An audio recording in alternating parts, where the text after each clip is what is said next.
Good evening, everyone. After what has seemed like an eternity, we are back for Season 2 here at the Circuit de Gilles Villeneuve for round 1 of another 12 exciting rounds of racing. And it's going to be an epic one with a little twist in the middle, but we'll go into the calendar very shortly. My name is Andy Thompson. I am joined by Tom Bingham, who, after a disastrous last season, have decided to take him out of the car and bring him into the production box to see what life is like on the other side. And I will be doing your production as well today, but it's going to be interesting. And Tom, welcome to the booth, mate. Thanks, Andy. Yeah, this is it's quite strange to be on this side of the screen, chair, wheel, whatever you want to call it. Yeah, raced obviously all last season with a lot of the guys that have returned for season 2 here. Had some crazy good battles, but unfortunately they're a bit too fast for me. So heading into the booth is probably the best option for this season, and looking forward to it. Yeah, definitely, and to bring you out of your comfort zone as well. And yeah, I'm sure you're gonna thrive like you very much did in the car for. But maybe not for season 1, but we won't dwell on that point. But let's have a look at the calendar, just to give you a flavour of what's coming up. So tonight we've got Circuit de Gilles Villeneuve. It is Format A. So we have 2 formats here tonight. Format A, not tonight, in this season, we have Format A and Format B. Format A is a 70-minute race, and you may be thinking to yourself, well, why 70? It was only 60 last season. Because we have decided to let the drivers have an open setup, and with the open setup they can choose the fuel levels that they want, and normally they could eke out an hour. So to get them pit stops in, we've increased the race duration to 70 minutes to make sure the drivers do that pit stop, which was probably one of the biggest features of season 1, or the twists and turns of the pit stop. Format B is the 2-hour endurance races. As you can see on the calendar, we've got 3 of them for your entertainment over this season. So start off at Circuit de Gilles Villeneuve tonight. Then next week we go to Watkin Glen International. Then the following week on March 19th, we go to Road Atlanta. We will have a rest week whilst Iracing has their special event at Sebring for the following week, because quite a few other drivers will probably enjoy that. Then we rejoin on April the 2nd at Road America for the first of the 2-hour endurance. Then move across to Barcelona the following Sunday, Catalonia, the historical layout. Sunday the 16th, we go to the Autodrome Dino Ferrari, another new track for this season. Sunday the April the 23rd, the brand new track at Iracing Motor Sector is going to be an interesting one, which is not very much widely used on the iRacing, so that's going to be interesting. That was probably in homage to a lot of our Norwegian drivers. Then we have a bit of break, and then we've got a special event on May the 7th. News to come out on that in the coming weeks of how that's going to run, but that's something really interesting that's going to be sponsored by Olympus. So very thanks for them for doing that. Then we have another break for the Nürburgring 24-hour iRacing event.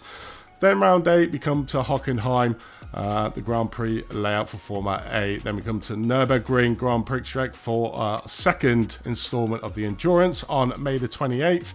On June the 4th, we go to Twin Rig Motegi, the Grand Prix layout in Format A, and then the penultimate round in Suzuki on June the 25th. That ends up on July the 2nd at Mount Panama Circuit, Bathurst, more commonly known as, for the final B format for the season. As you can see, we're going across the world for this season, starting off from rounds 1 to 3 1 to 4 in America. Then we come across to Europe for 5 all the way down to round 9, and then rounds 10 to 12 we're in the Pacific.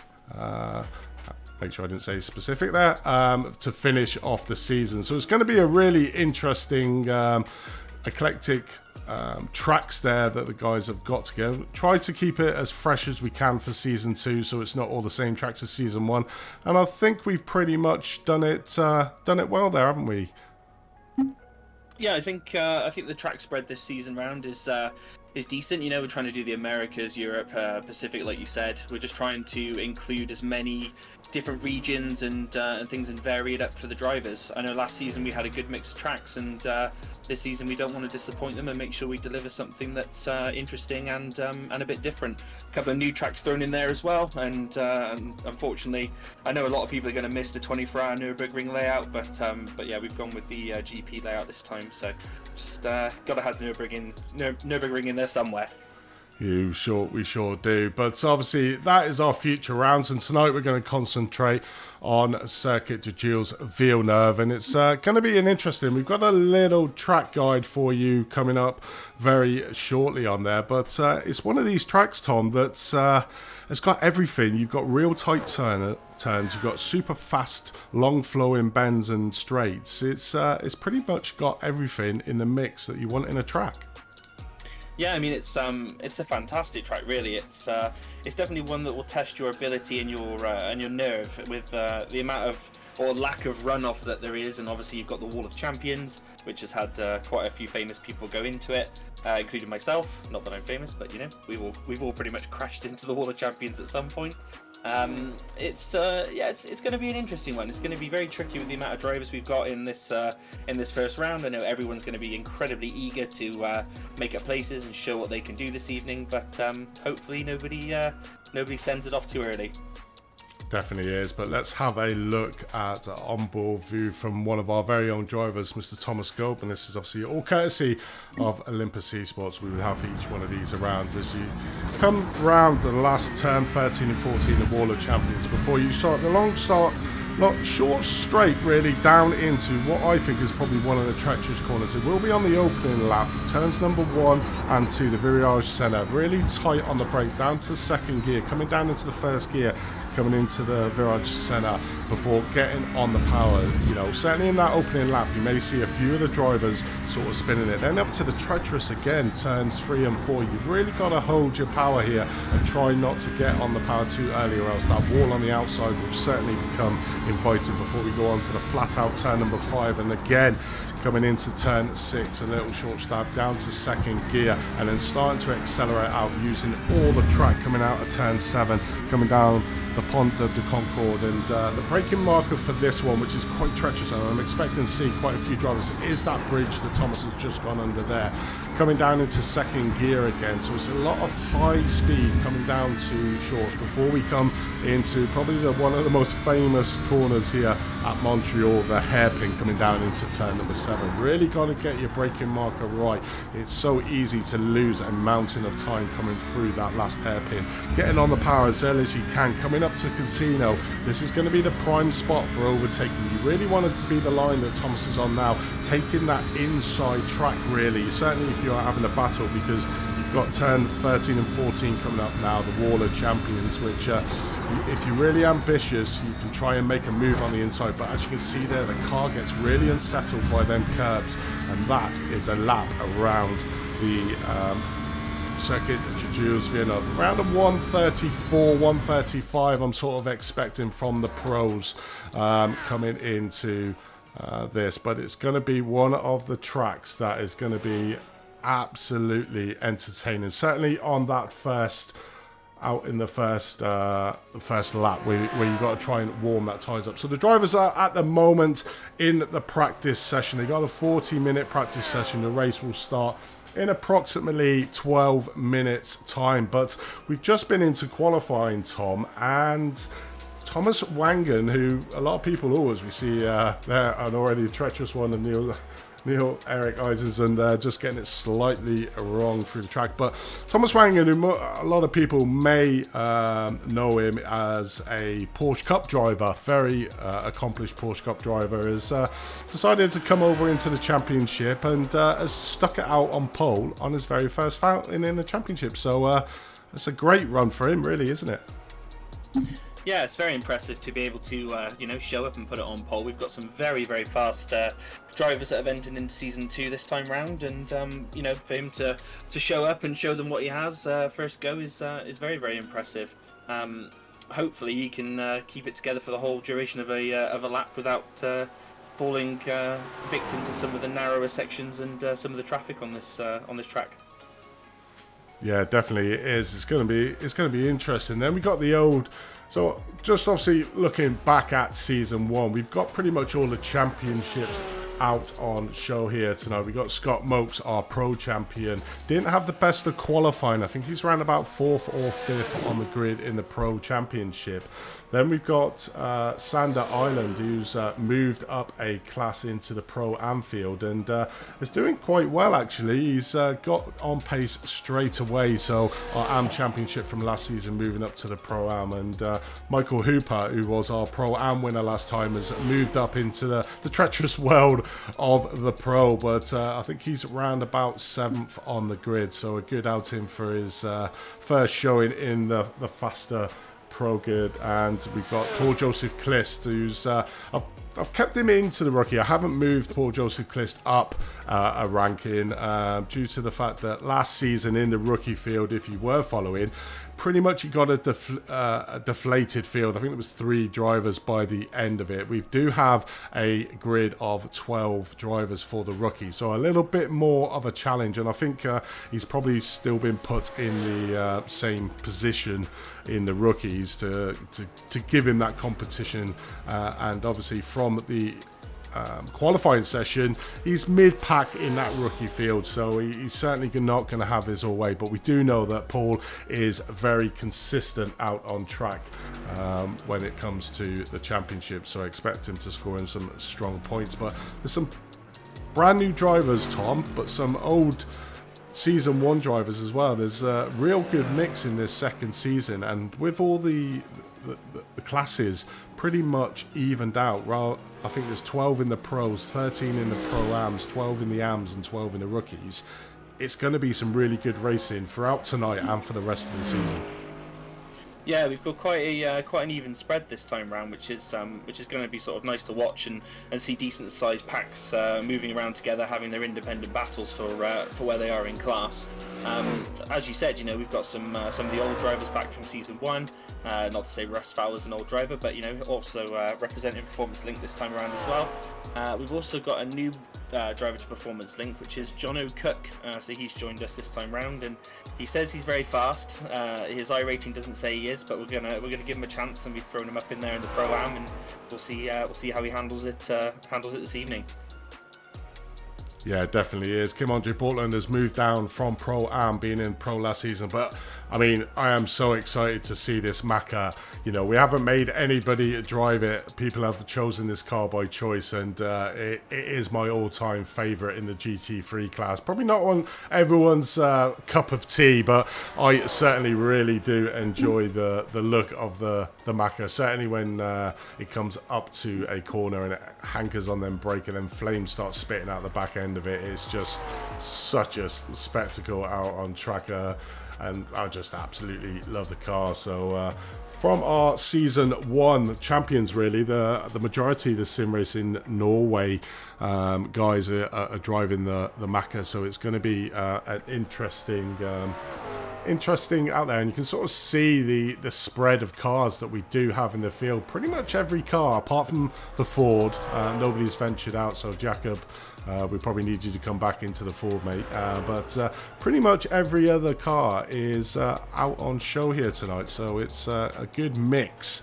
Not one car has dominated the track here out on on this. The Audi at the moment, as we saw, Thomas Wangen is our #1 pro, and Isaacson, who's currently the fastest in practice in the Audi, is second on that pro grid. So the Audi certainly seems to have a little bit of pace, but Thomas Cope in that Porsche can do some magical things. So it's going to be interesting to see Russ Fowler sticking into his statutory Mercedes. I don't think he changes out of that track, so it's going to be interesting. It's really good that we've got a really good display of cars out on track tonight. Yeah, Russ is one of those thoroughbreds that loves to go with a thoroughbred brand. I convinced him to try the Mercedes one time, and he's been in it ever since. And he is very, very quick in it. So looking forward to seeing where he can place on the grid in his class. But as you were saying before with the McLaren, that's one of my favourites as well. You know, it's sort of like Marmite, the McLaren. It's a love it or hate it type of car, but it does try and kill you. That's the thing that people don't like about it. If you're driving it on the edge and you're able to put the laps together, it's absolutely phenomenal. I've won a championship previously in it, and it was hell raising the entire time. And unfortunately, if you're doing long sweeping corners, it's a bit of a nightmare. But a lot of the guys tonight are looking for some stability with the Audi. I know also we've got the guys in the normal Porsche 911. You've got your thoroughbreds, Thomas Cope, Sammy Hendricks, Michael Hooper, Scott Mokes. A lot of the fast guys choosing to stick with the Porsche, but a lot of late changes to the Audi. So it's definitely got something to offer for the drivers, and we'll see what happens.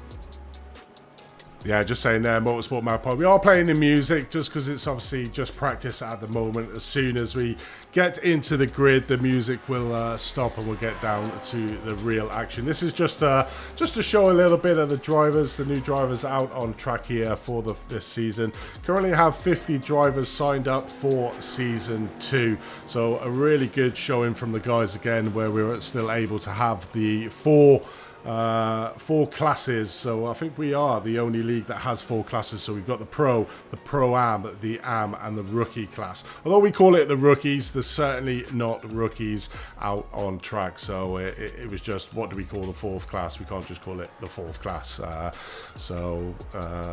Just by they've got rookies as their class doesn't mean that they are any worse. Probably certainly a lot better than what I am, but their times are pretty much representative of what they've been doing out there. As we can see in the timing tower, pretty much dominating the top end by all the normal ones, and then all the rookies are further down the back end of the grid, which is where you would expect to see them out on track. So we've currently only got 5 minutes left after practice. The drivers will be probably sitting in their rigs, having their last drink, going to the toilet for the last time, because like we said, it's an hour and 10-minute race that we've got here tonight. Hopefully the drivers are aware of that, because we did sort of add that into the rules. So we'll sort of see if they have read the rules to give them the 70 minutes. And the reason for that, again, is to make sure that the drivers do a pit stop. I think 1 or 2, though, Tom, will try and push out so they don't have to do that pit stop, but it's going to be an extraordinary fuel-saving effort for an hour and 10 minutes to try and get to the end. So I'm sort of expecting everybody to come into the pits. Yeah, I can't imagine anybody actually being able to make it in a GT3 around here. It's a very demanding circuit on fuel. You know, there's no crazy long straights that you can get a good tow. It's not like Daytona where you can sit, you know, on somebody's bumper and be pulled around for the duration of the course. It's not going to be good on the fuel saving. If somebody does do it, then, you know, hats off to them, and I'll be incredibly impressed and ask them what their secret is. But you know, even if you try and lift and coast, you're still not going to make it round for the full amount of time without coming into the pits. So I think that extra little extension on the time for the race itself is something that's going to be a real sort of mix-up and a real spice that's going to make things very interesting for the future rounds. It certainly is, you know, and exactly that. And the other problem you do have is if you're trying to fuel save and your whole race is based off fuel saving. If you have one slight incident, that's pretty much your race run. So, you know, you really don't want to be doing that sort of tactic if you get involved in sort of incidents. The drivers do have 2 fast repairs to use, one more than last season, so the race is not ended, but it's certainly going to be up there. I'd expect a lot of the pros to be doing the pit stops, and tyre choice is another one. You know, with the new tyre model that iRacing has got into the fray, is that these tyres don't last anywhere as long as what they did before. So it's going to be sort of interesting how the drivers are, one, going to fuel themselves up. Are they going to go long into the race, which may hinder the fact of trying to change the tyres? Or are some of them thinking, if I do half amount of fuel, I can come in, I can refuel and get my tyres changed at the same time. So I'm almost getting like a free tyre change. So it's going to be interesting to see how the tactics are going to play out with the teams. Yeah, if you can, if you can run it long enough without requiring that tyre change that's going to eat into your pit stop time, it's a much more beneficial way of actually completing this race and keeping yourself up with the front runners. You certainly don't want to be coming in with an early incident and having to think about changing tyres then or overheating them initially. It's something that you want to take your time, be very careful. Don't glaze the tyres in the very sort of first few laps. I recently was up at the Apex Racing Sim Centre having a chat with Mr. Ellis Jr., who's a Porsche champion, and he was telling me a little bit about how iRacing's tyre model, with this new model that's come out, if you overheat the tyres in the first couple of laps, they really, really harden up and they don't give you all of that beneficial grip over that long period of time. So you can end up finding that one hard mistake or one hard pump through on the ABS, which these cars do have, and you can end up sort of ruining your tyres early and forcing yourself to have an early pit. 100%. But I suppose it all adds to the realism, doesn't it? Bringing in the tyre models. I mean, we look at the tyre iRacing new tyre models, is that you could do an endurance event and triple, even quadruple stint your tyres. Now, in real life, you probably wouldn't do that. So it's good that iRacing are tweaking the simulator to basically sort of almost mimic real life conditions in the fact where the way the card handles, like you mentioned there. If you overheat the tires, spin the car around, you're going to get excessive wear, so your tyres are not going to last as long as they were do if you're nice, smooth and consistent. So it's all these permutations that come into the racing on race day that the drivers have got to contend with. But I suppose being part of a big team, so we've got some really big teams out. We've got Olympus Esports, we've got Sim Racing Norway, IGL Coatings, just to name a few, Team Bear Pope out on track. So it's going to be super interesting to what is. But that is the end of the the practice session out on track. So we can actually go over to the grid. Let's have a look at the grid then for this very first race. So as we said, Thomas Wangen is our pole sitter in first place. Niels Erik Isaacson, his teammate alongside him, second. Nikolai Freyne in third. Lance Sorensen in fourth. Thomas Cope in fifth. Michael Hooper in sixth. Various Humantis in seventh. Scott Mokes, our last season winner, in eighth. In ninth place, we've got David Wiles. And then 10th place, we have Daniel Segli coming down. And that rounds out your pro field. Coming over to the Pro-Am field, King May is our post sitter with Michael Goff in second place. James Logston in third. Alexander Scorette in fourth place. In fifth place, you've got Sander Ryland. John O'Cook in sixth. David Gillett in seventh. Steve Pearce in eighth.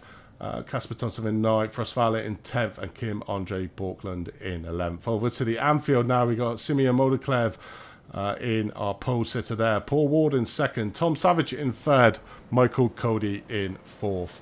In fifth, we've got Jimmy Vark, Gordon Hagen sixth, Patrick Wilt in seventh, Sammy Hendricks in eighth, Simeon Asphodon in ninth, and Sven Henderson in 10th. And in the rookie, we got Gonstrom, Curran, Helby, and Werner in fourth.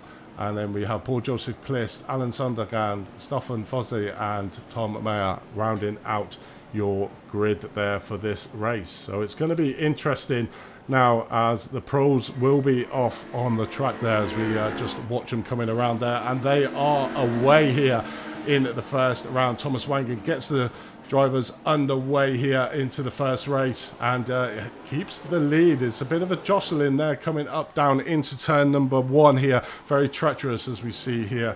The drivers all managing to get through okay as we look further back with Lee King Maggie in there, just coming through the same set of corners round turn number 2. The Virage Senna there, all looking like they pretty much get away quite nicely. Simeon Modeklev leading out your field there in first place with Tom Savage. Managed to get up 2 places into turn number 1 there, up 2 places into second place, Tom Savage, and then looking further back at the rookies on track. Nicholas Gronstrom has managed to keep his lead on track, and pretty much the rookie field staying where they are, pretty much just trying to warm up their tyres going into this first race out on track. But back with our leader Thomas Wangen, just trying to eke out a gap. He's got 0.7 of a second at the moment over Neil Isaacson, his teammate, in second. Nikolai Freyne in third. Thomas Cope in fourth, moved up 1 position, so has overtaken Lars Sorensen for that 4th position at the moment. Thomas Cope has got a real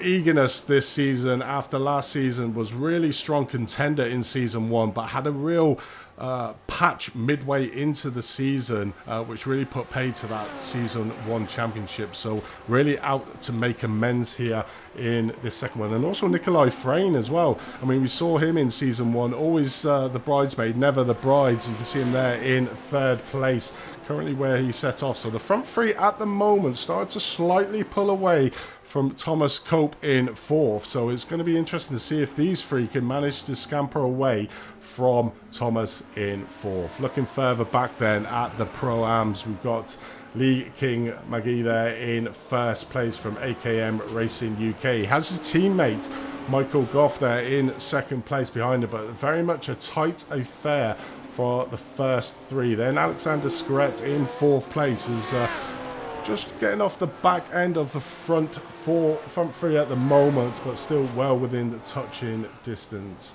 And then we look further down the field. Simeon Modeklev is leading out that field and does have a 1.7 second lead at the moment. So really on a charge is Simeon Modeklev in the amateurs. Tom Savage is trying to go to him, and then there's a big gap back, around about 5 seconds, to Michael Cody, who's currently 3rd in class for reckless abandon, but has a lot of cars then following him up.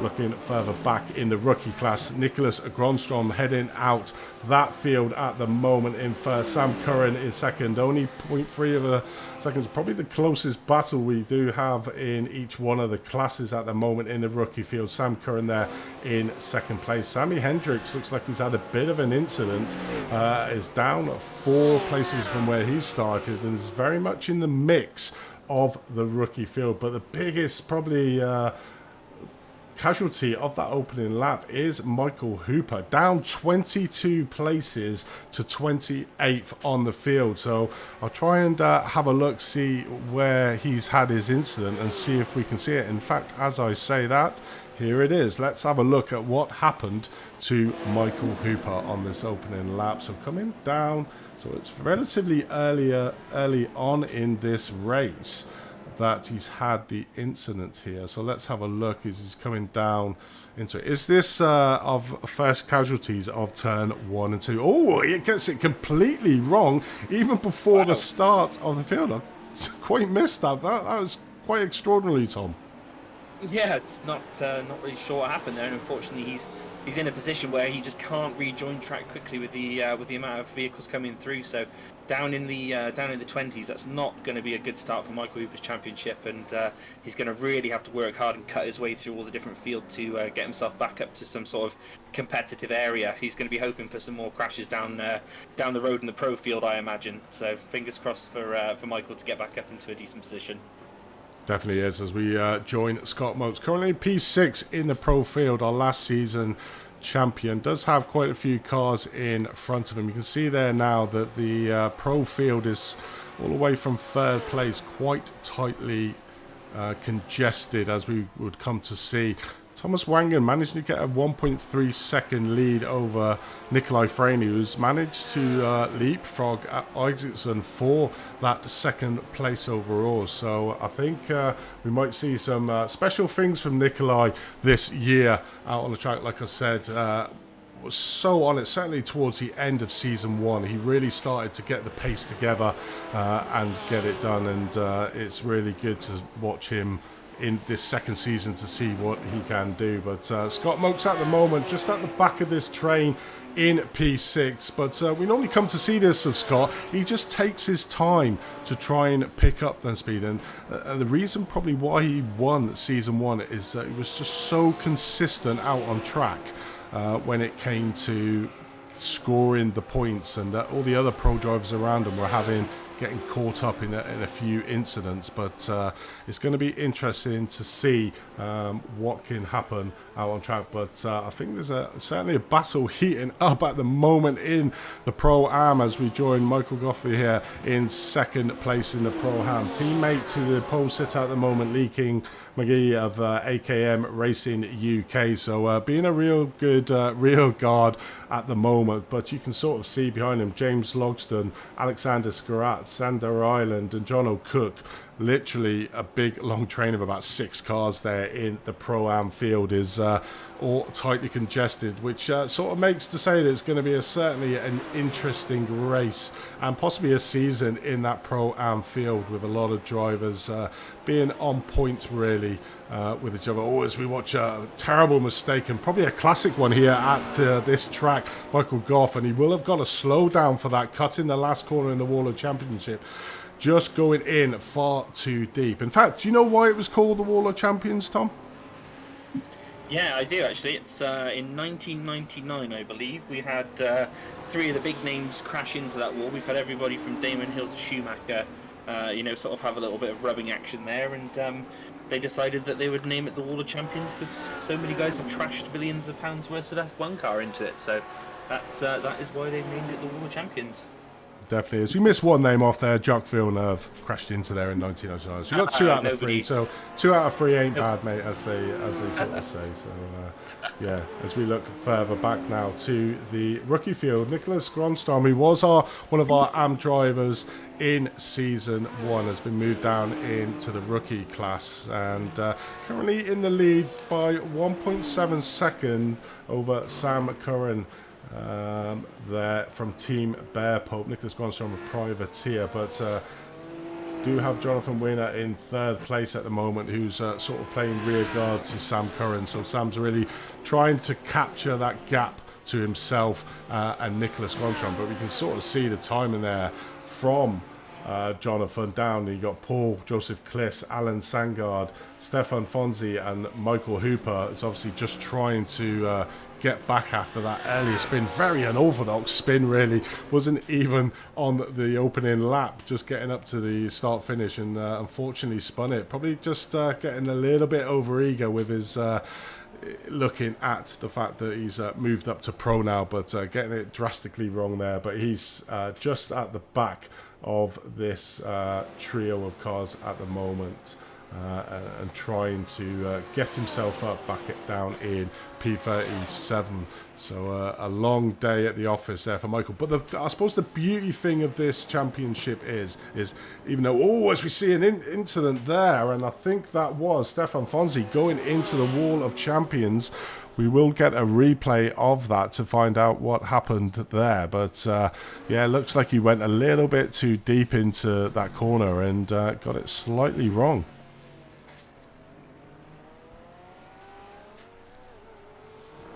Let's have a look. Oh, we've got a few crashes to look at. Let's have a look at Scott Mokes, wasn't he? He's had a little bit of an incident. Let's see what happens here. Coming around, where's this? Coming down out into turn number 5.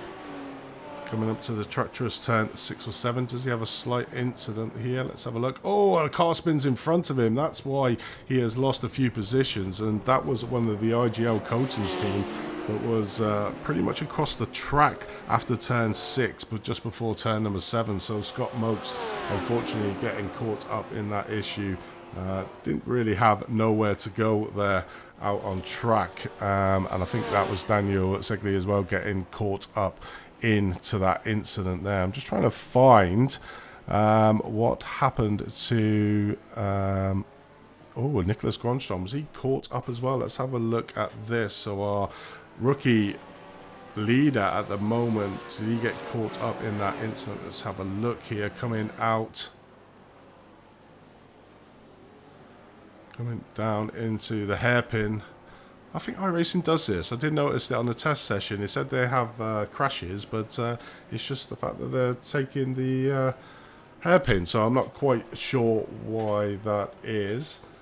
But as we join back up with our leader, Thomas Wangen, currently got a 1.7 second lead over Nikolai Thorane in second place. Niels Isaacson in third from IGO Coating, Iracing by Sand.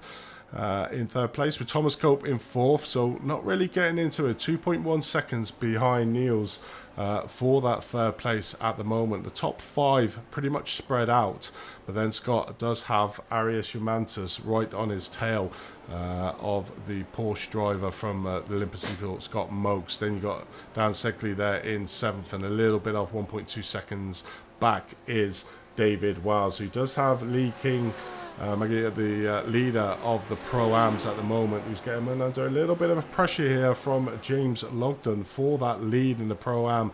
Just coming down, thinking it better there, James. Very astute mind as James got not going side by side into the turn number 13, because it always ends up badly when it comes through the Wall of Champions. So just biding his time, but has managed to gain up a few places, up 3 places from where he started out on field. But our Pro-Am pole sitter, Michael Goff's going the wrong way at the moment, currently in P13, 5th in class, so has had a little bit of an incident as Michael that's put him down the field. I'm not sure if you're with us, Tom, are you there, mate? I am here, Andy. Yeah, I am here. I was just having a little look, actually. Lee King McGee is, he's really dropped down from his sort of beginning run he had at the field there, engaging in a little bit of traffic, and that's, as you were mentioning before, that sort of allowed James Logston to start to reel him in. I'm just wondering if he's pushed a bit hard on the tyres, and now he's sort of feeling a little bit of the effects of that. I know it's early on in the race, but if you batter them quite hard, you can certainly feel the effects quite early. So, James is nice and close now, and hopefully he'll be able to get a decent run down the back straight here. Yeah, well, let's watch him as he comes down Casino, just to see if we can. Let's go on board with him to see the view. Pretty much, it's probably the worst position you could be in here.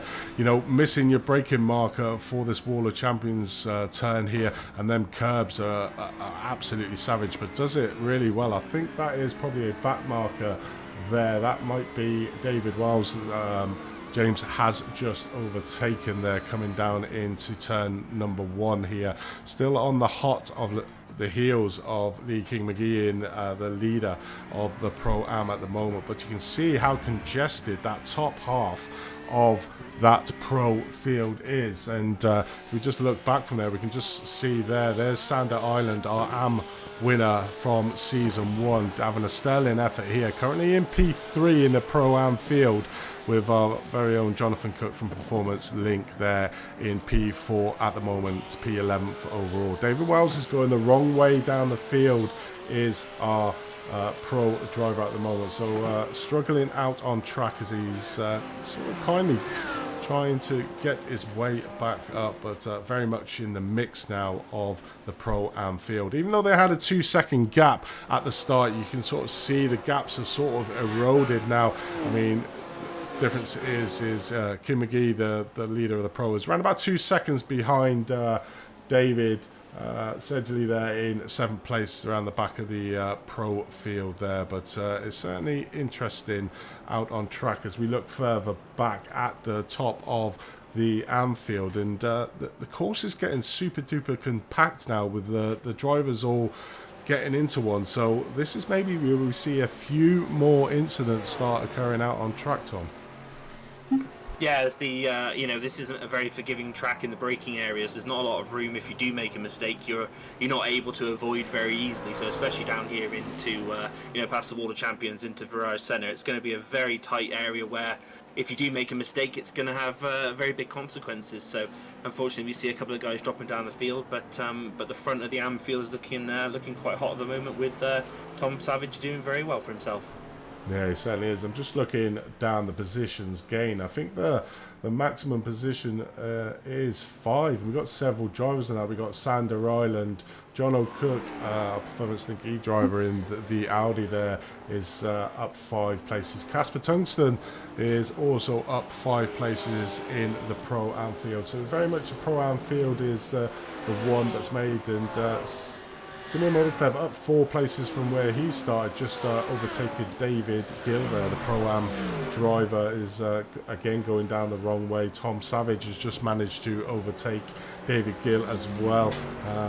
But he is hot on the tails of Simeon Motorclev, our leader in the AM field. Then there's a bit of a gap back, round about 7 seconds to where we find Gordon Haig in the rather delightful looking Macca with its flames, and that's a really good livery. I like that livery with the red and the white, so really strikes out to the Macca. But that field sort of slightly getting up. Michael Cody there just trying to track down Gordon Haig for the last podium position in that rookie field. We've got Jimmy Vark that's a little bit further back, round about 4 seconds behind Michael Cody for that 4th place in the AM. So getting a little bit stretched out now in the amateur field. Back into the rookie field then, we got Nicholas Gronstrom still with a lead of around about 2 seconds over Sam Curran, who's still, as we can see him there, there's Sam, just trying to track down Nicholas Gronstrom, but doing a great job to keep on the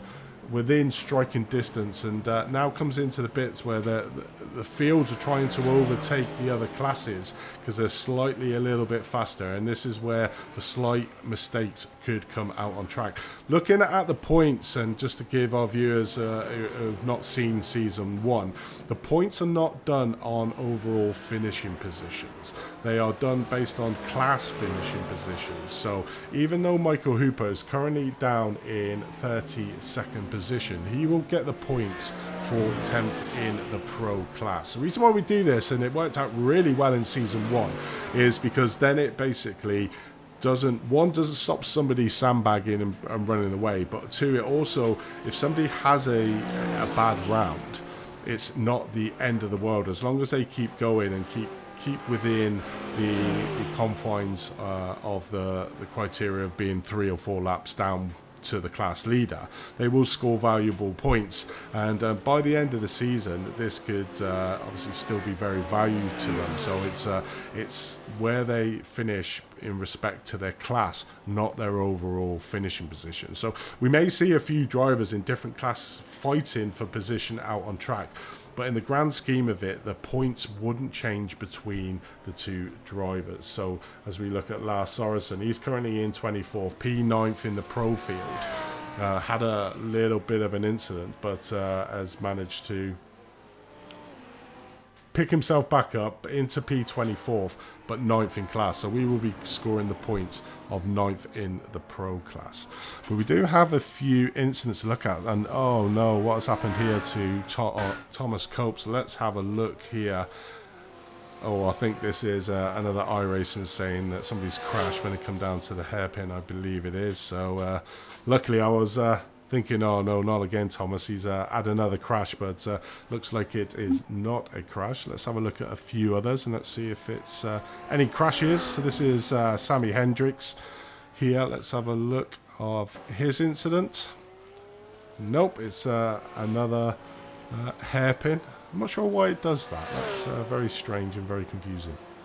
Yeah, I think they've got a bit of a twitchy marshal who's calling in incidents that aren't even happening at the moment. So we'll have to see if we can ignore that guy for a bit and not listen to his radio call too much. But as you were saying with Thomas Cope, I know that he is desperate to put in a good show on this track this time round, and definitely for this whole season. I was at I was at Donington Park with him yesterday, doing a bit of racing, and having a chat about how he's looking forward to this season and how he's going to put in a lot more practice than his first time round. So I think he's a bit scared that Scotty Mokes is gonna steal it away from him. But at the moment he's got Wangan to worry about. That's he's pulling ahead. But as Nikolai Thrain is sort of closing up quickly, we can have a look at the moment as he's closing in. He's getting a bit of slipstream there, working his way down into. They've gone through the point of the Concorde, and they're going to be coming up towards the hairpin. See if he can get the toe down the Casino Straight and try and pull a move into the Wall of Champions. Yeah, it definitely is. It's all about the exit, so we'll stay on board with Nikolai here, see if he can get a really good exit out of this hairpin.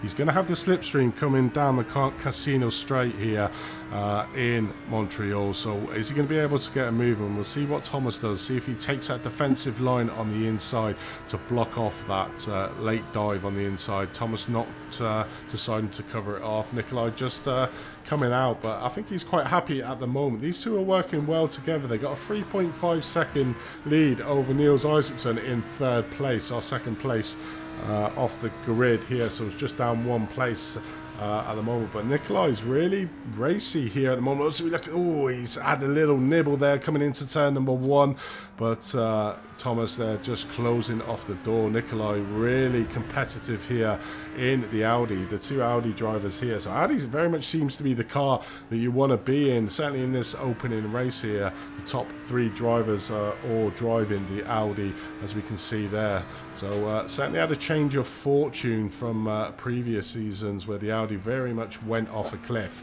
and the Mercedes, the Porsche obviously got a real good boost the last season, and this season it very much seems that the Audi has now come back in. But you can see there in sort of the top 10 of the cars, we've pretty much got in fact we've even got the Lamborghini there of Arias Diamantis on the track. So pretty much got a really good spread of cars there. We got the Macca, the Porsche, the BMW, Lamborghini, the Audi. The only one we haven't got, and it's all the way down in P16th, is the Mercedes driven by Russ Fowler. That was like, if you remember, about two or three seasons ago, I think every single championship was just full of Mercedes. Yeah, the Mercedes, when it first came out, I did a test session with Russ actually for a while, and it was just on fire. As iRacing normally does when they do release a new car, it seems to have a bit of a competitive edge. And like you said, for a couple of seasons of iRacing, it was the car to beat. It's still got incredible straight line speed. If you take it anywhere like Daytona or anything like that, it really does haul A-word down the straights, and is one that you can't necessarily pass even with a decent toe. So I did notice that we've got is it Sedgley, I believe, that's pitted early by the looks of things. So I don't know if he's had an incident or not, and we'll have to see what's going on when the pit stops come round.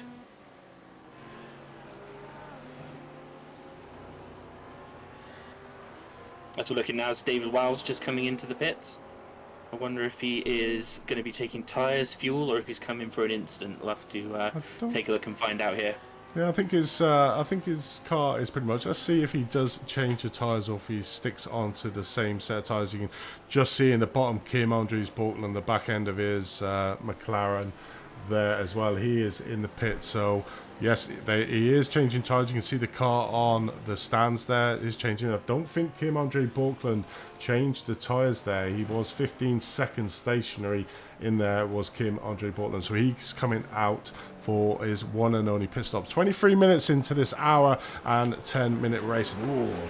Just managing to get out there in front of Sam Curran. And Sam was probably thinking, I didn't really need you to do that, mate, because I'm trying to chase down Nicholas Grönstrom. And now there is quite a few cars between him. Nicholas Grönstrom has managed to pull out a 5.4 second gap to himself. And Sam Curran here in second place that we're currently watching. But you can sort of see this track, and it's sort of life on the edge, really, as we saw one of them camera shots early around the Wall of Championship. How much how much they use the whole of that corner there, and it's so easy to get it wrong, isn't it, Tom? Yeah, this track really has got some interesting corners on, especially turns 8 and 9. It's one corner that set of corners I know very well as being one that's quite a sharp turn in. It feels like you've got you can carry a lot of speed through there. You can have good flow and you can eat the curbs. But turns 8 and 9 are just awful. They really will give you a kicking if you're not paying attention. So as we're watching PJC here, Mr. Clist doing the best he can, working his way up, trying to get behind Wenner. PJC had a pretty good season last time round. A bit mixed bag, but no, he did well. And we're really glad to see him returning for season 2. Yeah, 100%. He was Mr. Consistent in season 1. Didn't really get a lot of the race wins. I think some of the wins were fortunate mistakes by other people in the rookie class, and that's nothing against you, Paul, in there. But he was very much Mr. Consistent in that rookie class, and I'm pretty sure he's going to be the same here today. Currently P4 in the rookie class is our season 1 champions for the rookie is again just getting that stable level of points, and what you'll find going through the season is PJC is will always be in that top half of that rookie field. He manages his race really well, and now he's been brought on by Olympus Esports that he'll get the perfect level of coaching from the rest of the team in front of him. You can see one of his teammates just in front of him, Daniel Wiles, has just come out of the pit lane, so I'm pretty sure they'll probably all be in the same Discord, and maybe giving Paul a nice little slipstream when Paul manages to get onto the back, if he does at the moment. But certainly in the battles at the moment, but just managing to close the gap, only 0.7 of a second to the third place Jonathan Weiner there in Bear Pope 0. In the Olympus Esports, Sandwich at the moment is at Bear Pope 0 car.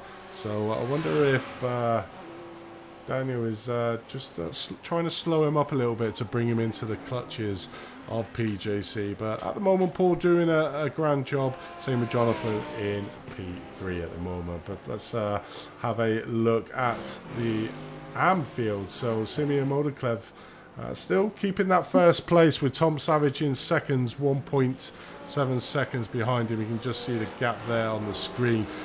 So still well within fighting distance. But we saw Simeon last season, very, very hit and miss season did Simeon in season 1. The races that he did attend and he did well at, he did really well.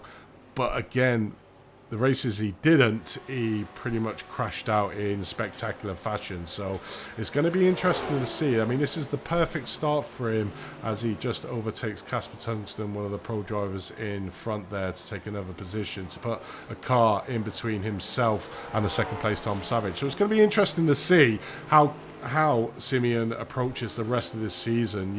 He certainly has got the pace. He's probably got the pace to be in the Pro-Am field, but I think just at the moment it's his consistency out on track is the one that's really going to be his arch nemesis. But looks like we might have a crash here. Let's have a look. This is Steve Pierce from Reckless Abandon coming out, I think. Where is that? Oh, is this another? Oh, it is a hairpin. Good old It's that twitchy Marshall again on the radio. It is, isn't it? Yeah, it must be. Yeah, needs to be somebody needs to take his orange jumpsuit off him and find somebody else to put on the sideline there. But like you were saying with Simeon, he's he did crash out a couple of times in spectacular fashion in season 1. But now, he's decided to pick the most safe, sensible...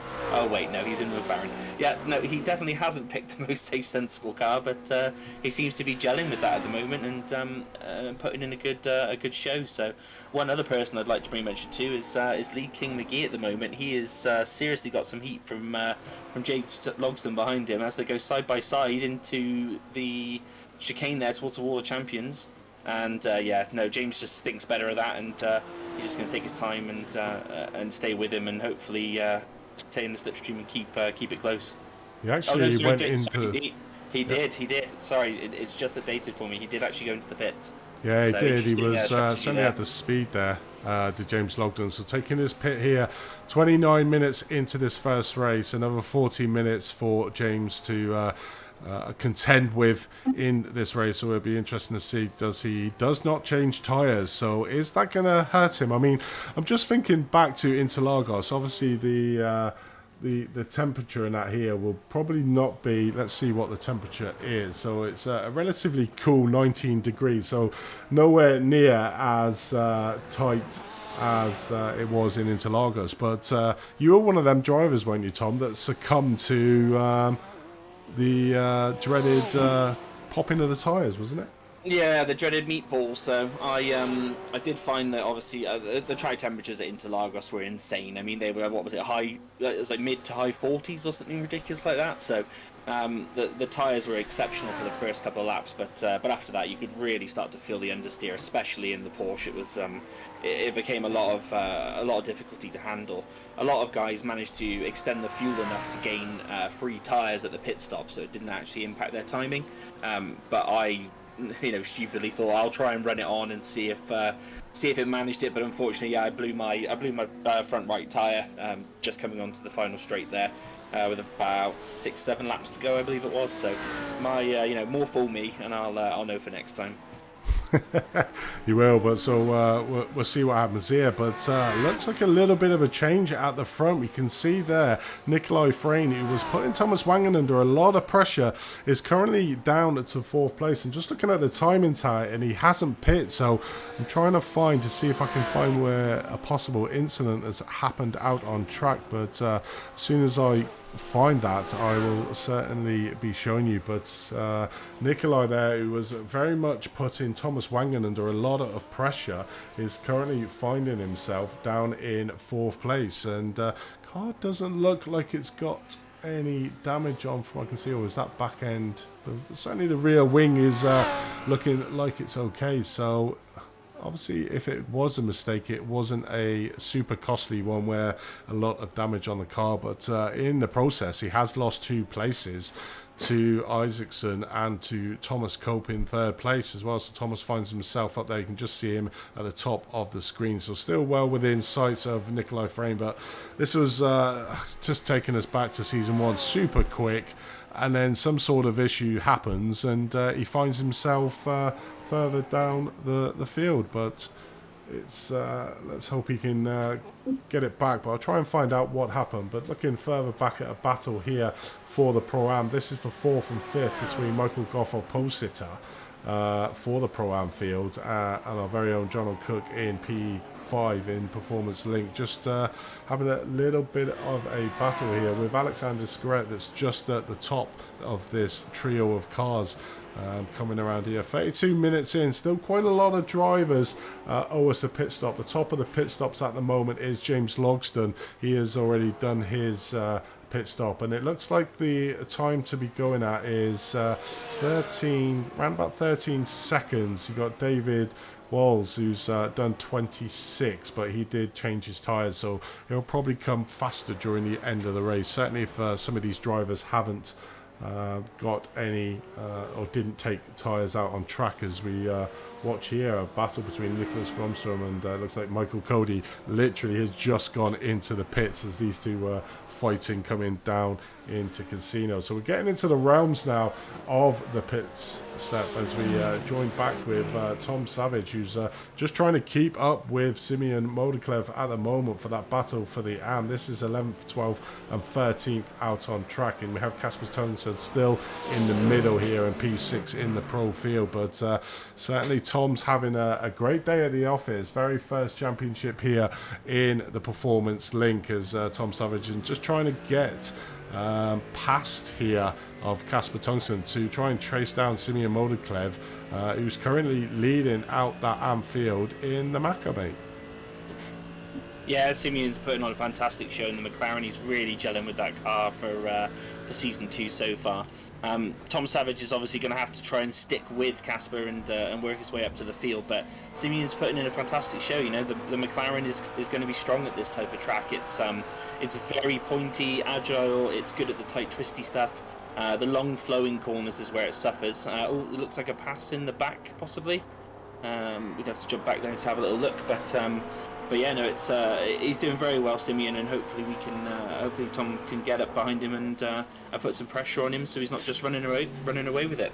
Yeah, it definitely is. We saw there it was a perfect show looking back from Simeon's car as Tom Savage managed to get past Casper Stanton going into that first corner. Maybe a slight little lunge there into that corner, but certainly made the move stick, and obviously Casper realising that there's no fight to be had there with this, and pretty much let Tom go up. So looking for up and down the field, Kim Andre Bortland at the moment, just in the mix of the rookie field really at the moment. So not having the best of starts is Kim, down 10 positions from where he had.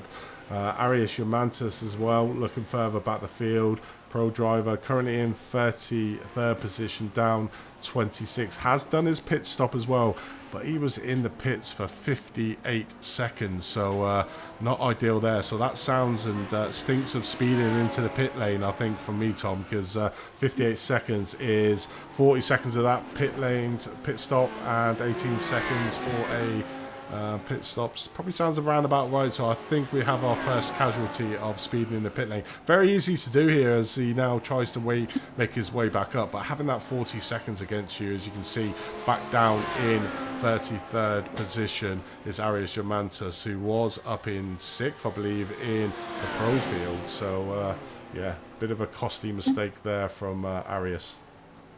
Yeah, Arias is normally quite a consistent driver. He's got exceptional pace, and when when he's up the front battling hard, he's very, very competitive indeed with some of the some of the pro front runners. I've raced against him quite a few times. I've raced against him in a Super Truck series as well, and he was a very consistent, very hard racing driver. So, but like you said, it is incredibly easy to get a speeding in the pit lane here. You're coming all the way down the casino straight, and you essentially just go straight into the pits with a slight kink. Very easy to carry too much speed and try and be a little bit greedy and hit the brakes at the latest possible point. So it's unfortunately not Arias's day. Certainly not, but we're watching a battle with Michael Goff at the moment. P8th overall on track, 3rd in class in the Pro-Am field, with John O'Cook breathing down his neck, trying to make that opportunity for a pass. You can see 0.3 of a second between Cook and Goff there for that 8th position overall, and this would be 3rd in class as Jono again doesn't probably try to make a move here coming up into the Wall of Champions corner here. Doesn't make a move, just quite happy at the moment just to stick behind Michael, just so they can try to work together and move up. So we do have a few more pit lanes. We got our Thomas Cope here, who is actually taking tyres as well, so he will be a lot fresher come at the end of the race. Let's see what his pit time is. 26 seconds, so it's a 26-second stop to change the tyres out on track. So there's a difference of around about 10 seconds.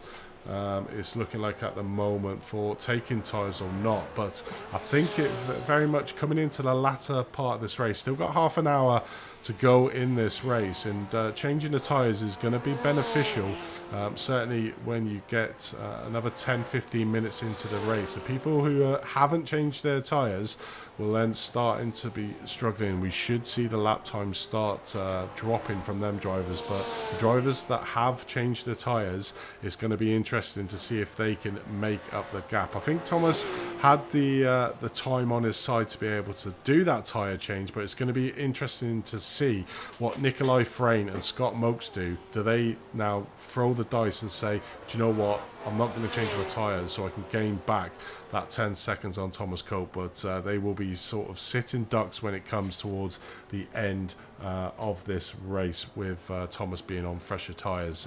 It's always them permutations, I think, isn't it, out on track to be able to be able to look at that. Before we get into the final stage of the race, just a few thank yous to our sponsors, our main sponsors, Performance Links. They are suppliers of hundreds of different automotive and tuning brands, focused predominantly primarily on the Japanese markets. They offer a wide range of upgrades such as suspension, engine components, braking, and much more. They also are proud sponsors of multiple Mazda MX-5 cars and specialise in the MX-5 Mark III for both fast road and track use. Contact them at sales@performancelink.direct for more information. Another one, Green Future Technology, who is our very own I forgot who it is now. Russ Fowler, that's the one. Russ Fowler's company is Green Future Technology, consultants specialising in IT sustainability and helping business transform the way they procure, operate and consume IT services. So whether you're an IT professional involved in IT procurement, work in sustainability, or just interested in what actions you can take to be more sustainable, they will be able to help you. See their website on www.greenfuturetechs.com for more information. So looking out on track, and that battle seems to be pretty much starting to heat up at the moment between Cook and Goff. Cook's lost a little bit of time, around about 0.3 of a second on the last one, so Michael trying to pull out this gap at the moment for P3 in that Pro-Am field, but Jono's trying to do his best to keep on his toenails, but he does now have Alexander Scaret just behind him. 0.7 of a second as I say that, Alex goes into the pit lane, so Alexander Scaret going into the field. So probably around about, I say half the field has done their pit stops already, so it's going to be hard to see the shake-up at the moment until all the drivers have been in and come out of the pits to see the final shake-up. But certainly the top 11 drivers at the moment still all owe us a pit stop, with the top driver at the moment who has taken his pit stop is Thomas Cope, currently in P12 overall. So just trying to put the hammer down at the moment. His last lap was a 1:35.4, pretty much keeping on pace with the top of the pro drivers. As we saw there, Thomas Wangen putting in the fastest lap of the race 2 laps ago, 1:34.59. His previous lap was a 1:34.98. So very much putting the hammer down is Thomas Wangen, currently 6.5 seconds ahead of his teammate there in second place, Neil Isaacson. So it's interesting to see now if Thomas will keep trying to push on, or realizing that he does have his teammates, because you can see there in third place with King McGee, our top Pro-Am driver at the moment, is 16 seconds behind Thomas Wangen, so he does have a sizable gap in that pro field. So it's going to be interesting to see what he actually does now. Does he still keep putting in them fast lap times, or does he start to try and ease off towards the end of the race, maybe trying to get that gap to be able to comfortably change tyres, so there's going to be no issues towards the end of this race. But it's going to be an interesting end. Currently still have 29 minutes of this first race to go, and it's just gone past in a flash, hasn't it, Tom? Yeah, I mean, it's you know, the races always do, whether you're driving or commentating. It's just one person I'm really interested in at the moment is TC, is Thomas Cope. You know, he's changed his tyres and he's going for maximum attack here. He doesn't really have too much traffic around him, so that should enable him to put some solid fast lap times in. Whereas Wangen is caught up in a bit of traffic, and you know, he's having to navigate his way through that, and that's gonna, you know, a second here, a second there, it's easily done in order for him to pull the position back, and for TC to start striking up near the front of the field again. It's going to be really interesting to see where Wangen comes out after his pit stop, and see if TC can actually can pull something back here.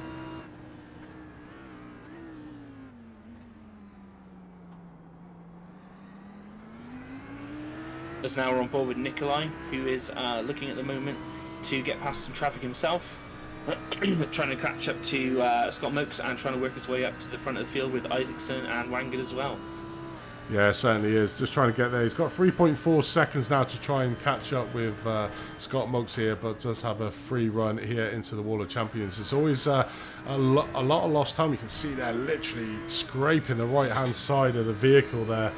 On the wall, on the exit there of the Wall of Champions, and pretty much the standard thing to do as Nikolai's trying his best to claw down the time. He's managed to do quite a good job, currently at 2.8 seconds, so it looks like Scott Mokes, who's caught up, as you can see here, behind this trio of cars in front. So really holding him up at the moment is this trio in front of him who are battling it out. I think that is Lee King.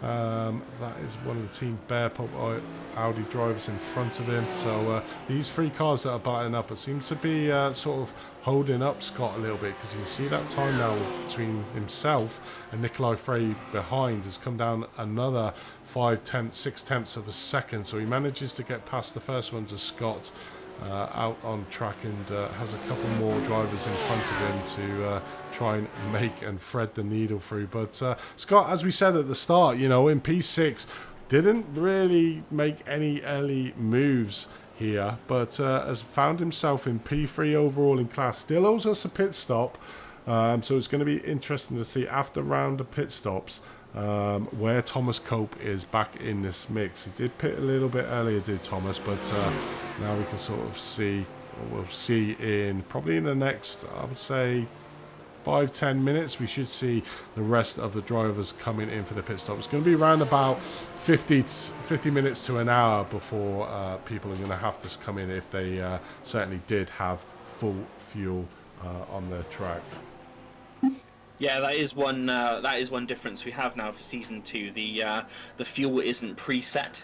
In season 1, it was set at a certain amount, and everyone would take the maximum, and you were sort of limited as far as the fuel saving and such goes on. But for season 2, the drivers have got open setup. They've got much more access to manipulate the race in the direction that they want, and you know, try and play with that pit strategy. So looking at the remaining time left in this race, I can't imagine they've got more than, I would say, a couple of laps absolute maximum.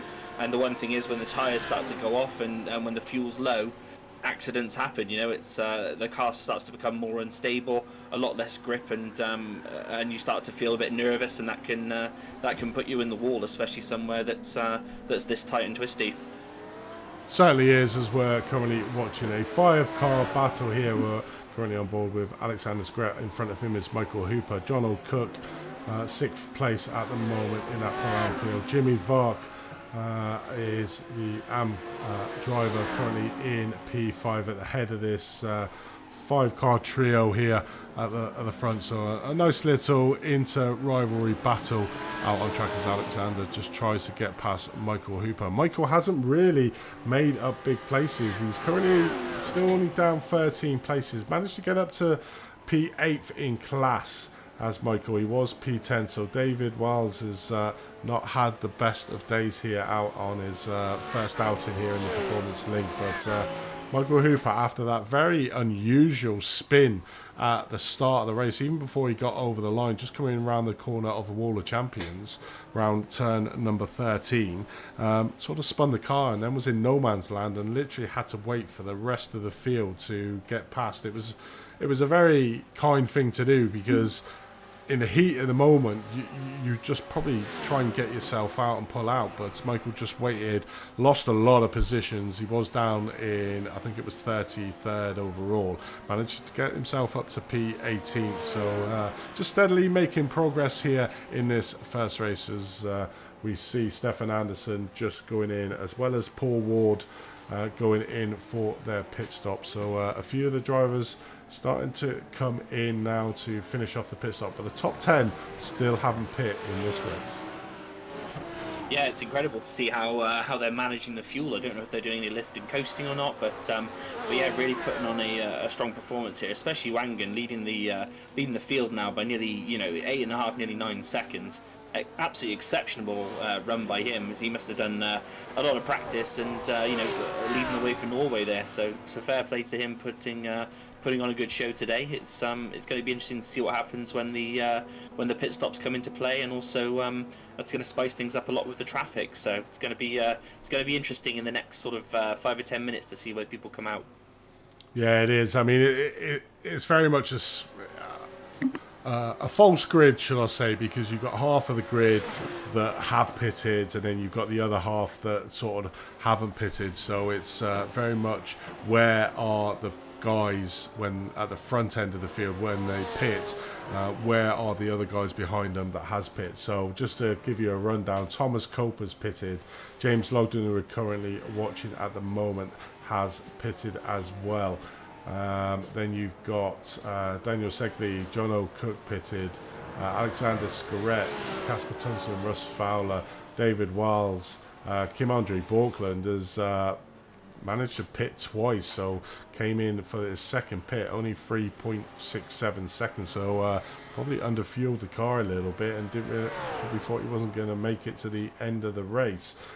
Steve Pierce, Stefan Anderson, Paul Ward, Sammy Hendrick have all pitted at the moment, with Patrick Wild towards back end of the field, Nicholas Gronstrom, Ari Shimantas and Sam Curran, but Nicholas Gronstrom at the moment, obviously he was leading that rookie field, has found himself at the moment down in P5, and Ian Hennebury is currently leading the amateur field, although Ian does need to give us a pit stop before he does stop at the moment. But just looking further down the field, Sam Curran has managed to get past Nicholas Gronstrom, who's currently 4th.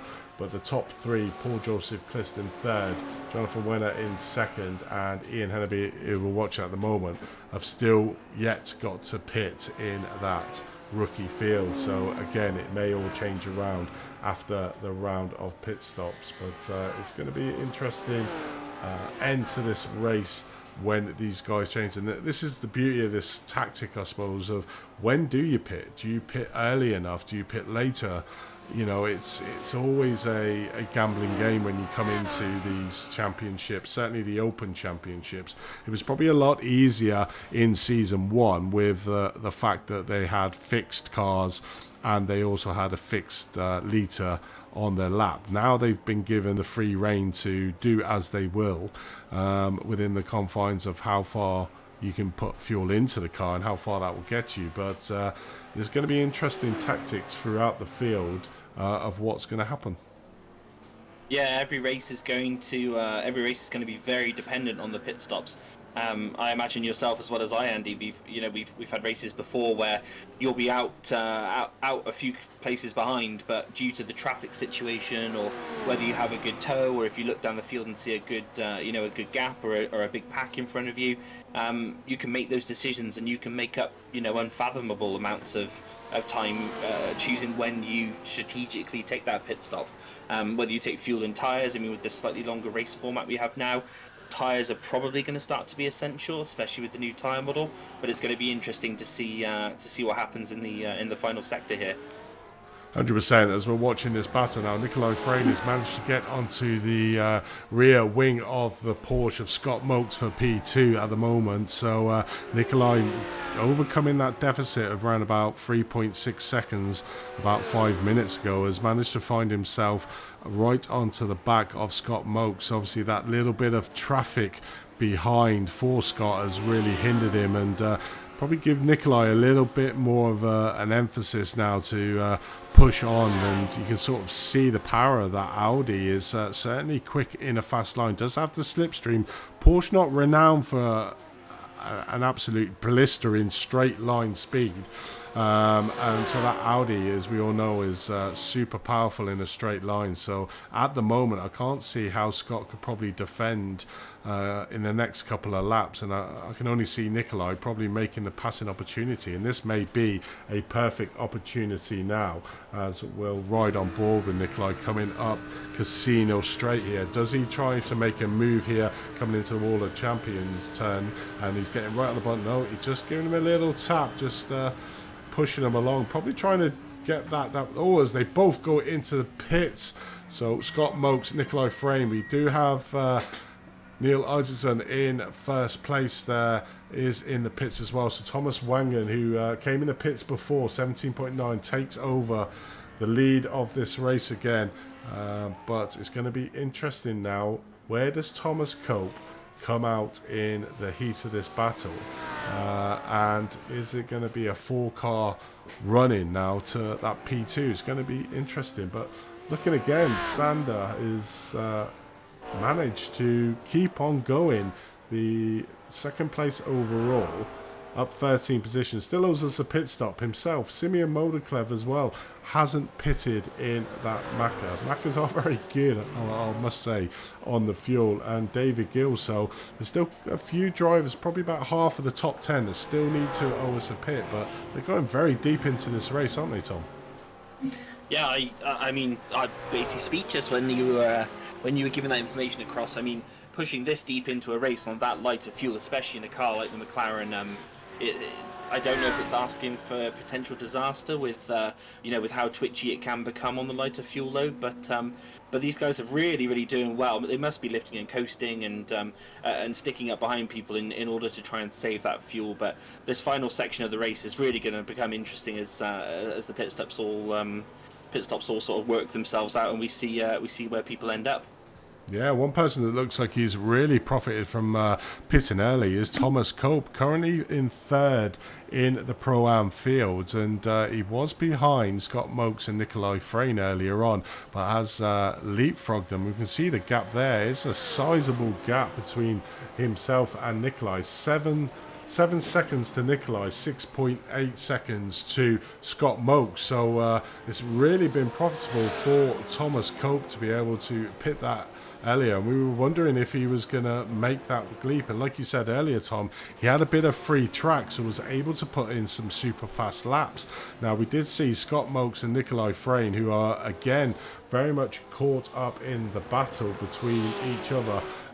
Just, you can see there pretty much where we left them, with Nikolai right on the rear of Scott Mokes' car. But that battle and where Scott was getting held up has really hindered his finishing position at the moment. And even Daniel Segli there, who's currently in fourth, has pitted, has managed to get in front of him. So very much the grey man. We haven't really talked about Daniel at all, but he's got some positions up here and is currently fourth in that pro field. So this certainly looks like at the moment the guys that have pitted early are really coming out on top in the round of pit stops, with Thomas Cope and David here, Daniel as we're watching, from Olympus Esports, doing a cracking tactic, pitting slightly earlier than the rest of the field and really profiting from that. But Scott Mokes is now right on the back of his teammate, but Nikolai Frayne is trying to do an undercut here. Nikolai managing to get side by side from Scott Mokes here as they have a run up through, as Nikolai has managed to get past Scott Mokes literally on that turn. And that's what we were saying about that hairpin, is the fact that if you get a really good exit out of there, you can make the passing move even before you've got onto the casino straight, and it looks like that is the case. Was that a car in the middle of the field? That, yes, that's is it Haig, it looks like, dropping down the field there? It was hard to tell who that was on the inside, but a fantastic move there by Nikolai. The Audi is really starting to show its strengths here towards the end of this race. Definitely feeling. Simeon Motorclev is now in the pits. This is going to be. Oh, now he's exiting the pits. Sorry, it's going to be interesting to see where he comes out in the field. But with that large run he had in front, it's most likely he'll be pulling that lead out even further now. Yeah, it definitely is. Down in P11, it does come out. 13-second pit stop there for Simeon. Tom Savage, Team Bear Pope 0 in second place in that rookie field, but around about 3.7 seconds behind Simeon, out on track at the moment. But a great debut for Tom Savage here. He wasn't in season one, first outing in this championship, and getting second place in the AM, which is what is a very strong amateur field. We got Jimmy Vark, who's strong. Steve Pierce, who was Steve has gone up to Pro-Am. Simeon Motorclev, who's extremely fast. Gordon Haig, which was third in last year's championship. So he's in good company at the moment and holding his own in second place. But Lee King McGee in second place at the moment in the Pro-Am field. Sort of lost out to James Logston through this race as we watch him really eating them curbs. Luckily he's in the BMW that can take a few curb shots on the way. Is still trying to get up, but Sander is starting to close the gap. You can just see that McLaren lurking in the back at the moment, and we could see this grandstand finish for the second place in the Pro-Am field. And this will be a great day at the office for Sander. Was in the amateur last season, did win the championship, has moved up now into the Pro-Am field, and to get a third place finish is extremely good for him. But James Logsdon at the moment at the front of the Pro-Am field, you know, he had a really good charge and was it was a free 2-horse race for second place overall in the championship between himself and Patrick Thompson, but just manages to lose out. But he had a poor start to the season and came on really strong in the second half of season 1, and he's starting off in the same vein here, having a really good outing in the first race. Currently P4 overall, only 1.8 seconds behind Thomas Coper's real vying for that Pro Championship this season, and he's doing a cracking job here, Tom. Yeah, I mean, he's doing it exceptionally well. I mean, the first season he was very, very consistent, always up near the front of the grid, definitely up with one of the front runners, and showing his pace today. To be 4th overall, especially mixing it up there with the pros. I mean, we've got some very, very strong pros in the track and on the field this season. So he's doing exceptionally well, and you know, showing what that Porsche is capable of. But it's interesting now to see in the pro field that after the pit stops and everything that's worked out, TC, Mr. Cope's got himself up onto a podium position. So that's exceptional. Also, we see David Wowles is off. We'll take a little look back here. So it's not the marshal this time, giving us a false reading. It looks like he's coming down into the hairpin. Does he just touch it on the grass slightly? Let's have a little look. I think he got contact from another car. Let's have a look here. Yeah, it's the McLaren coming in. Oh, just coming across. Oh, just a little kiss there. Yeah. Oh, and he's got spun. Unfortunately, that's not the right direction you want to go. So it's yeah, he's going to have to try very carefully to rejoin and not get in anybody's way. So really unfortunate for David there, and hopefully he can salvage something towards the end of this race. Oh, is he crabbing? He could be crabbing a little bit there. Yeah. I think he hit unlucky that. day for David.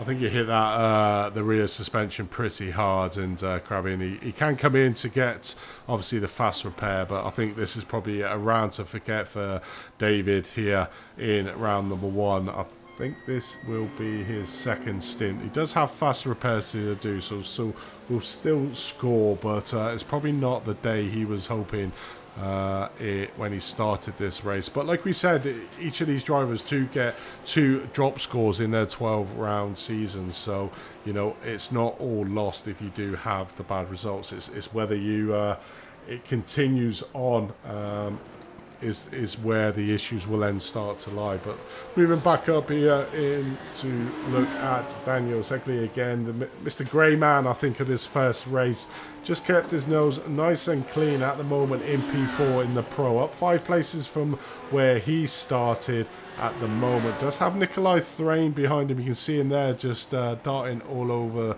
the back of him, only 0.3 of a second behind. So Daniel will be wary of that. Oh no, as Nikolai has a mistake there, coming out of turn number 7, putting the gas down too much, spinning the car, and not again, Nikolai. Oh, unfortunate for Nikolai there. He's it looks like he might have just caught the grass on the outside and potentially spun the tyres up and just rotated the car a little bit heavy. We'll take a little look back here and see what happens as he's moving his way to the outside of the track, goes in on the braking zone. Stays behind at this point, cuts the inside curb as he's going to start to squeeze the power on the exit, squeezing the it just spins on its own. It just spins the tyres up, and unfortunately he wasn't able to catch the slide there. So bad day at the office there for Nikolai, and unfortunately that's going to see him fall quite far down the field. Yeah, it certainly is. I mean, he's still in P6 overall, but I mean, it's just the look of Nikolai really that he constantly does. He has really good races. I mean, we saw at the start of the race, putting Thomas Wangen under an immense amount of pressure. Had a slight incident, couldn't find where that incident was, but again, he just had another slight incident there on a real good charge as well, just trying to get himself back up to that 4th place overall, and has sort of in the process demoting him. But again, you know, looking at his lap time, only 14.2. The tyres will be screaming on these cars, and it's just them little laps of concentration, and basically you find yourself in a little bit of trouble. Yeah, especially with this new tyre model, it's as soon as you get a bit too much heat in the tyres, just, you know, it's a lot more realistic. As soon as you get extra heat in the tyres, you then try and attack on the exit of a corner, and you find yourself sliding and darting all over the place, and it's you know, it's an accordion effect. It's, you know, you get a bit of grip, it goes away. It's very, very difficult to manage if you start to overheat the tyres. So unfortunately for Nikolai there, it's just not worked out in his favour. As we see Casper here making a move on, looks like Russ Fowler pushing. No, but Russ has managed to use the power of the Mercedes to hold him off there. So Casper, a returner from season 1, fast driver, fast talker, good driver and good bloke all round. So looking forward to see if he can make his way past Russ here. Yeah, it definitely is, and this is a battle for 8th and 9th. We'll move up to the front end of the Pro-Am field, and Lee King McGee just trying to track down James Logsdon if he can. 2 seconds behind. He's the car in front. He's trying to chase at the moment, and James Logsdon is stuck behind Daniel Segli at the moment, maybe slowing him up slightly. So this could be an opportunity for Lee King McGee to maybe try and close the gap down. Coming into the last 5 minutes of this first race here at the Circuit de Jules Villeneuve, and it's been action-packed really, and it's been good to...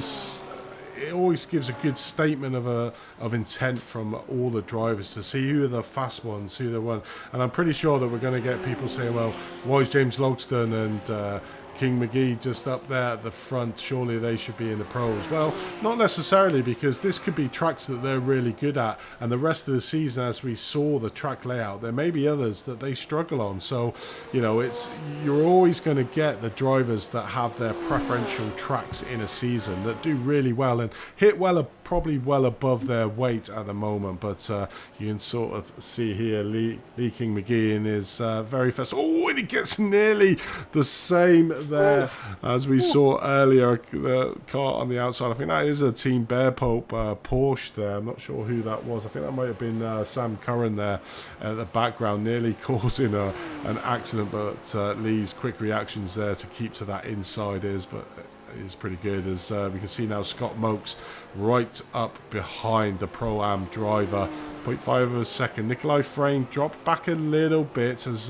managed to close the gap again to Scott Mokes, and you know, you've got to give it to Nikolai. He's certainly the biggest try in my eyes in the pro field. He makes a slight little mistakes out on track, but then he just gets right back on it, and again he's managed to catch the back of Scott Mokes' car, and it could be another battle here for that P5 in the pro field, but probably not the day that Scott wanted either, being our reigning champion in the pro field. Yeah, it's been a bit of a mixed bag today for a lot of our drivers. I mean, we've got some big names from season 1, and unfortunately things aren't working out the way that a lot of guys have hoped. One thing you were saying earlier with you know, with some of these drivers, with Logsdon and McGee being up near the front there, a lot of things are definitely a big variation now with the new pit strategy that's available, and also the way the cars drive at certain tracks. It's very easy how certain people can pull away at certain different tracks. So you're going to have a lot of other guys in the Pro-Am and the Pro Field that are going to go to some of the bigger names, like the Glen, for example. You love the Glen. I hate the Glen.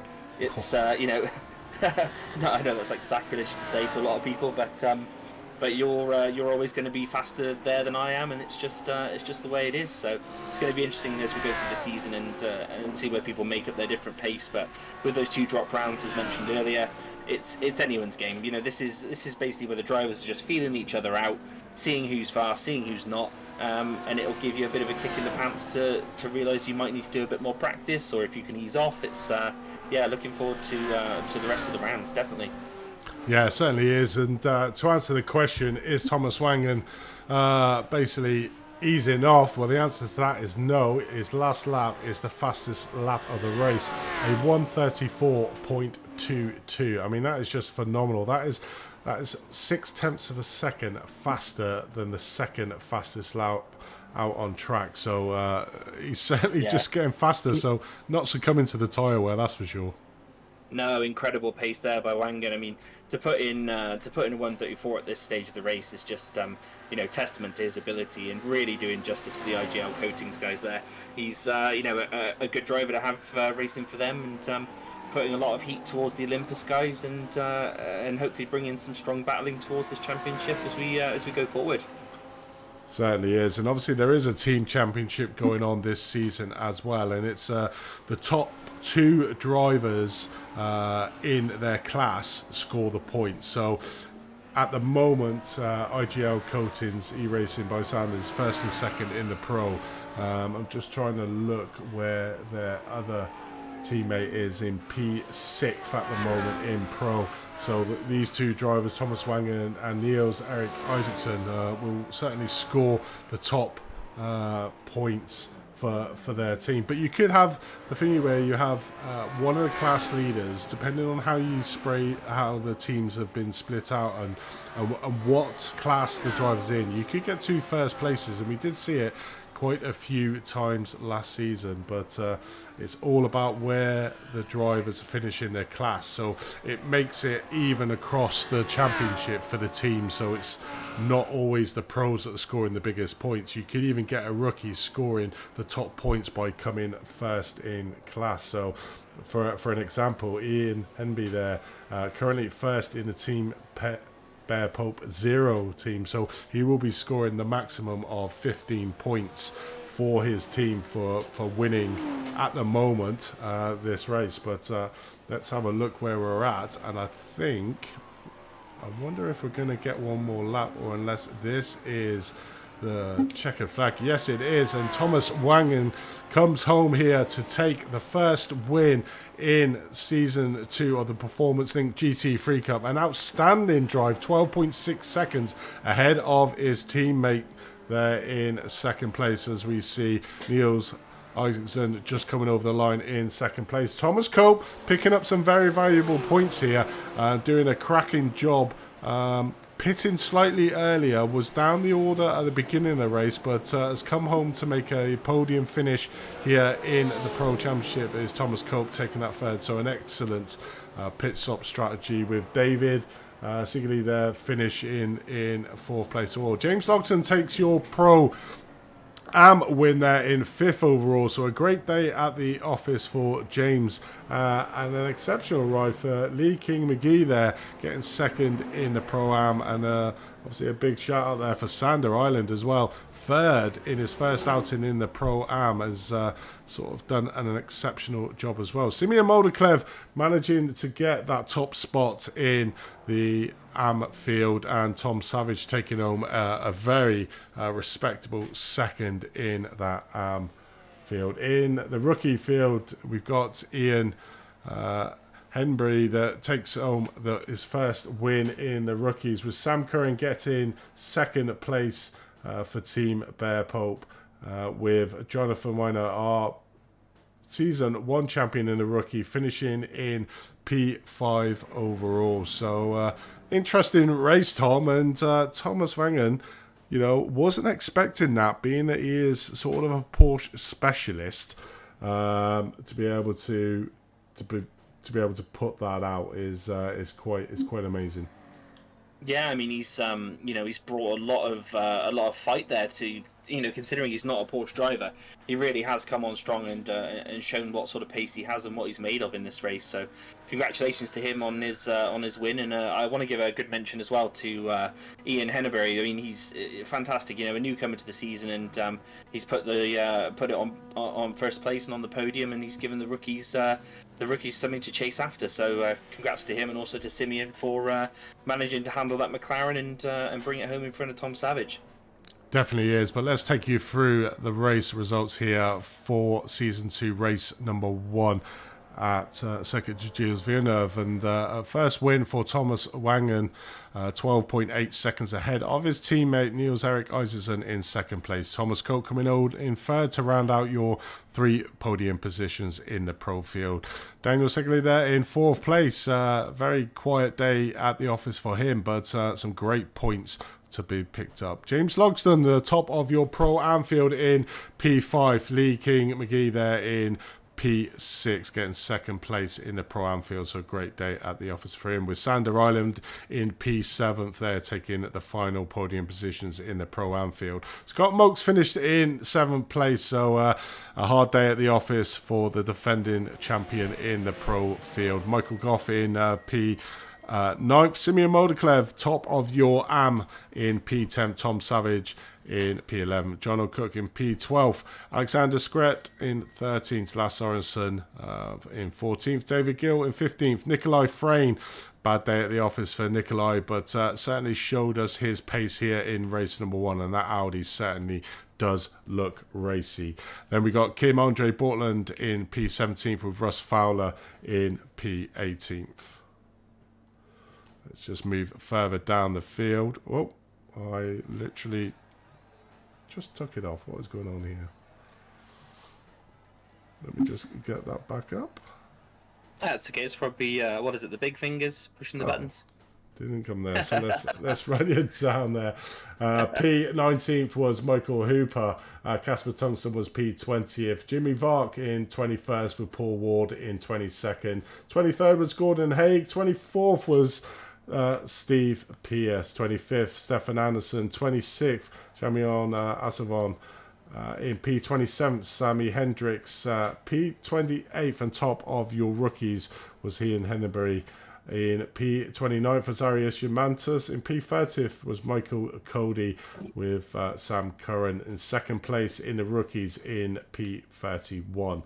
Patrick Wild in P32 with the third place in the rookies being Jonathan Wenner in 33rd positions. In 34th, our long-time leader Nicholas Gronstrom in the rookie class took P4. In P5th in the rookie and P35 overall was Paul Joseph Kliss, with David Wiles in 36, a bad day at the office for himself, with Alan Sandergaard in P37, Torben Mahal in 38th, and rounding out the grid, Stefan Bonzi in P8th in the rookie class and P39th overall. So, I mean, it was an interesting day at the office overall, and some great results there for different drivers. Yeah, some big names that you would expect to be fighting right out the front there, having a bit of a struggle with some of the newcomers that have joined us in season 2. You know, we've got some additional talent that's now come in, and they've really shaken things up to, you know, to put a bit of battling. Put the challenge towards the other people that have joined us again from season 1. So really nice to see things mix up, and most of the drivers today having a nice clean race, especially at a track that is this tight and this tricky. It was a bit of an interesting call for us to do this for round 1, but I'm glad we did, and it's worked out with some excellent racing and some good battling. Yeah, it definitely is. But let's start off and let's get some of these interviews going. And we'll start off with our race winner here, Thomas Wangen. Thomas, welcome to the commentary booth. And it was an interesting race from your side of it. Just tell us how that was for you. Yeah, thank you, Andy. Yeah, we knew we had the pace, so you just need to calm down and try to get a clean start. So me and Niels-Erik, we was talking the first lap and decide what we're gonna do. So I went for the push. I think the Danish guy also went for a push. So it was an interesting first 45 minutes. So he just spun in the wall of champion. Then I just calmed down a little bit, so we can secure this one. Yeah, it definitely was. I mean, obviously, we were just talking about Nikolai Frayne pushing you really hard on that first stint. Obviously, had a slight incident that you just described there. But then we looked at your race, you're not renowned for the GT3 cars. You're more, I very see you as the Porsche Cup expert, but you've certainly come out with a big bang here in round number 1 and sort of set your stall out early, thinking, I can race Porsches really well, but I can also race the GT3. How is the vehicle choice that you've chosen, the Audi, really paid into that? Because it seemed to be like a big resurgence of the Audi coming back, and you certainly shown the pace there. I mean, sort of towards the second half of the race, you got faster. Yeah, we did 24 hours of Daytona, and we noticed that the tires of the GT3 cars was better, the lower percentage they have. So between 70 and 30%, the tire works much better. So we decided not to change tire in the pit lane, and yeah, I think that works well for us. And yeah, last minute change of car because yeah, we was the first in the Porsche, and last night we changed to the Audi, and I think the tires of this car is awesome. I was down to 30% on my rear tires and still had a lot of grip, so yeah, no problem for me. Well, it didn't seem that way, because you put in your fastest lap in that last 10 minutes, a 1:34.22. I mean, when you're doing the tactics and looking for bits and pieces like that, how do you say how you're gonna come into a race? Are you gonna take every race slightly different and look at bits and pieces like that, or is it pretty much going to be a stable, just go as far as you possibly can do, and then look at doing different tactics for each of the rounds? We go into each race with a strategy, and we will see how that works out in the quali. So I decided to do my quali lap this time alone with no draft, because I was faster without draft. But this time, I think our strategy pays out. Nils Erik P2, so we can't be happier. So, yeah. I mean, it certainly was. Obviously, to get a P1 and a P2 has got to be a great day at the office for the team on the road. I know you signed up late to the league, but and very early days, but you've got to be happy with your first race win here at the Performance Link GT3 Cup. And before we let you go, mate, is there anyone you'd like to give a shout out to? Thank you. Of course, you guys make this happen. And to our sponsors, Sande Trafikkskole, and Eagle Coatings, and Elverdi, and thanks for every guy on the track. It's amazing to race with them, so can't complain. Definitely not. Well, thanks for very much joining us, and congratulations on the taking the first race win in round 1 in season 2, and look forward to seeing you out next week at Watkins Glen. So there was our race winner, Thomas Wangen, and let's have a look. And I don't know if you want to have a chat with our first place in the Pro-Am, and probably the first time I think he has been at the front end of the field. So I don't know if you want to take this one, Tom. Yeah, welcome to the booth. How was that? How was that race for you? Incredible. I'm very sweaty afterwards, but it's the good kind of sweat. Good. How one question I do have is, how was the tire wear out there? That's something that that Andy and I were having a little bit of chat about with the new tire model. Obviously, the track temps were a little bit lower than usual, but we wanted to see from the driver's perspective how things were feeling for you out there. Overall, I think the tire wear was pretty good. I definitely focused pretty hard on trying to make sure I wasn't pushing the tires too hard throughout the race. And at the end, they started getting a little bit loose, but it really wasn't too bad. It's not anything like we would see the 2-hour endurance events, for example. Okay, it's good. James, you've returned to season 2 here. What do you find now with the track choices we've got coming up for season 2? Is there some other tracks now that you're looking forward to more than season 1, or are you you're putting in the practice for a couple of tracks that you might not know? There's a couple tracks I'm not very familiar with on here. I think if I recall right, we're doing Magni cores at some point, and I haven't really driven that one. So there's going to be a couple in there that I definitely have to put some extra work into. But overall, I think the track selection is really interesting. Definitely some ones that don't get raced very often, and so I think it's going to be nice to see all these drivers on tracks that don't see a lot of time. And another question I have for you: in a field of Audis, because we did see an awful lot of people changing to the Audi towards the end there. How did you find things in the Porsche? Did it manage to keep pace and work out well compared to the Audis around you? Obviously, you've done incredibly well on your finish, but was it a car that you felt was potentially going to give you troubles? Actually, I wasn't too worried about the Audis. There's definitely a bunch of them, and there was some very quick people in the Audis. But I think the Porsche is really competitive still, even with the recent changes and everything like that. And especially if you just, if you are able to wrangle the Porsche, it can be a really powerful car. And so I wasn't too worried about the Audis, but I guess we'll see on some of these different tracks how it pays off. Because I think the Porsche is, at a track like this with some really tight turns and things like this, I think it really shines. So. With the Glen coming up next, are you looking forward to that? Is that a car choice you think will work well for the Glen? I think it might do a little bit worse at the Glen just because it's so high speed the whole time. But I think with just the power of the draft and that long straight, I think I'll still be able to keep up with people and hopefully in some of those tighter sections make up the speed loss I have on the straight.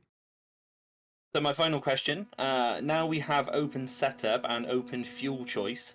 Is that something that you find is more beneficial, or would you rather not have to think about it too much and just run the fixed setup? So it's with the Glen coming up, you'll be able to run lower wing and manage things better to give you the best advantage in the Porsche that you possibly can. Is that something that you're considering?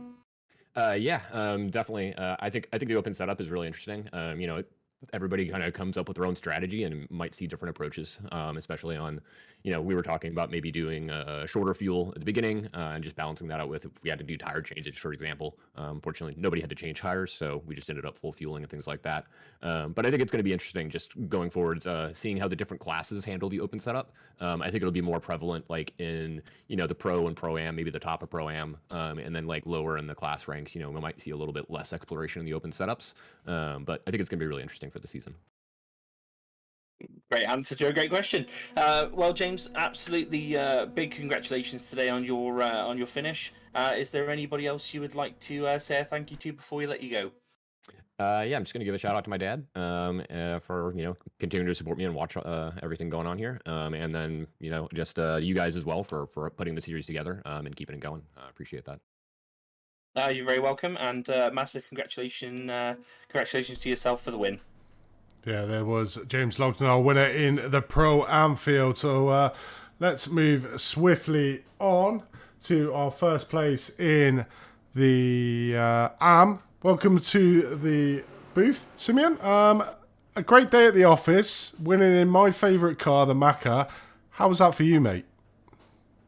The car was amazing. I have tried all the GT3s except the Ford, and I feel that the McLaren is the fastest for me, and it's the most stable. So,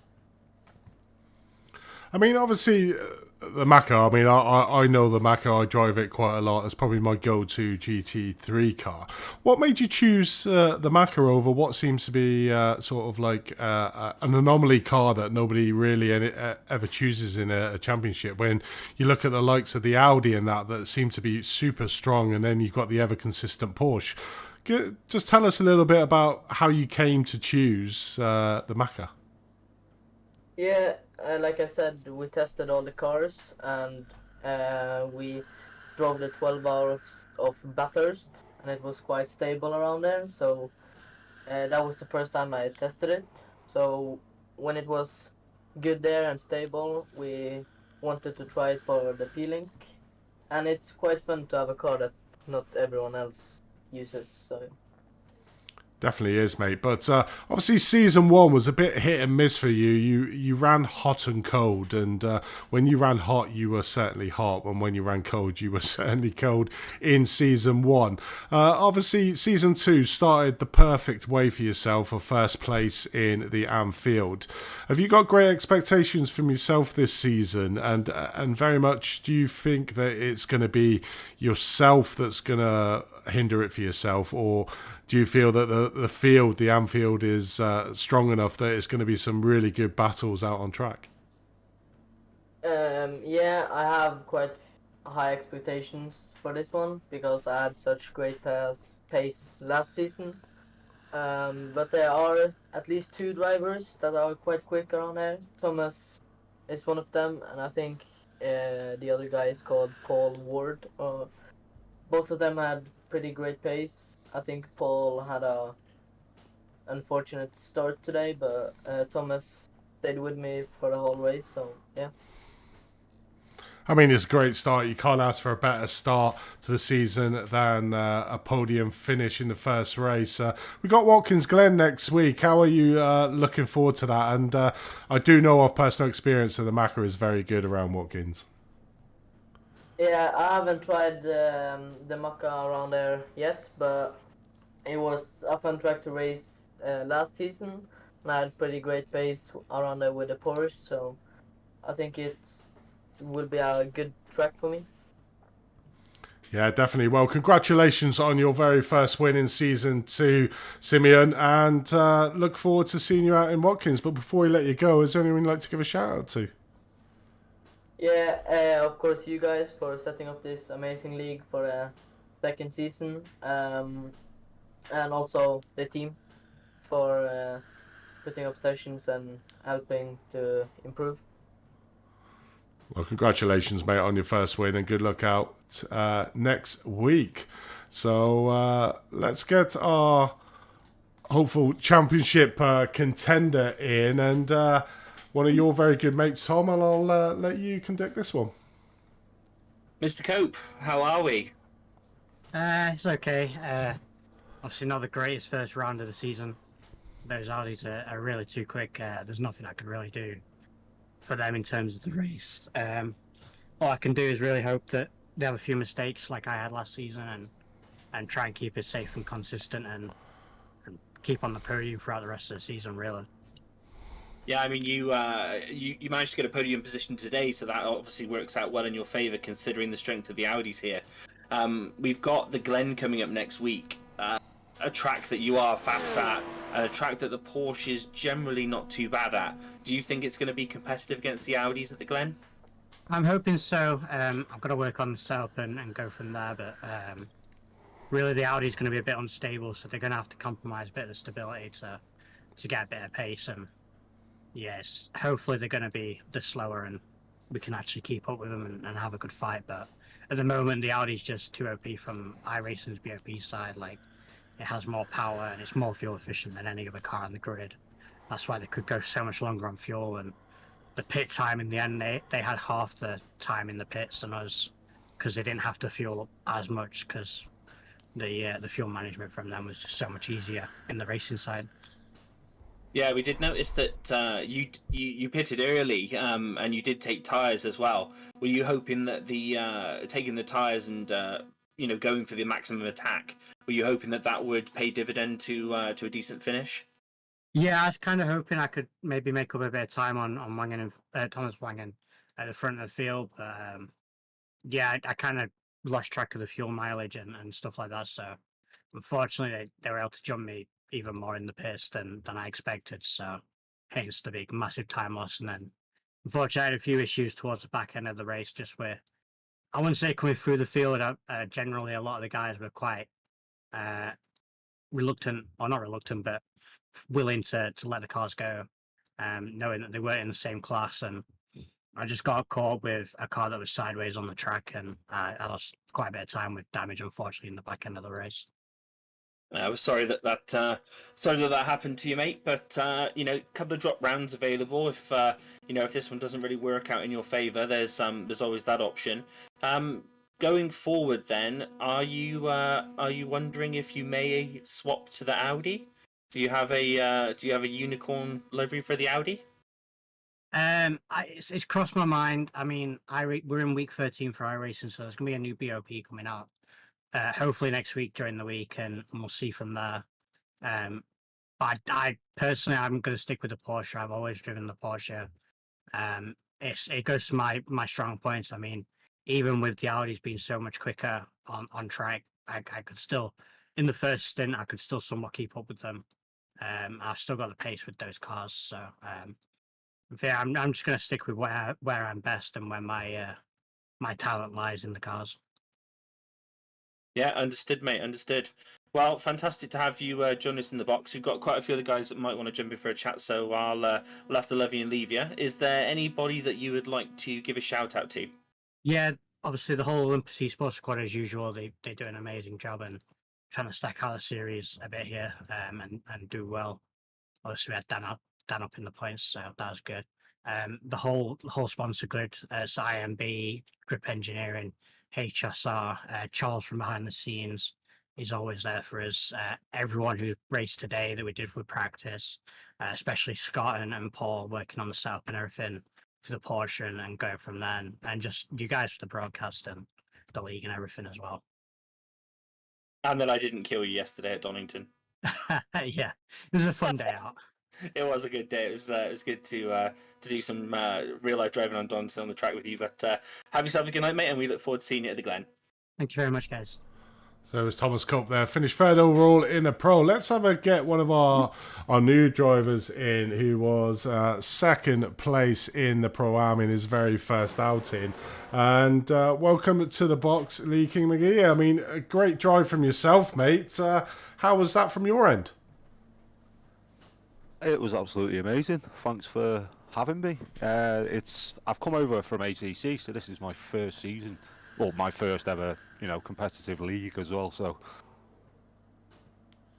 well, I mean, it's been great to have you. I mean, obviously you've made that jump now from ACC over to iRacing.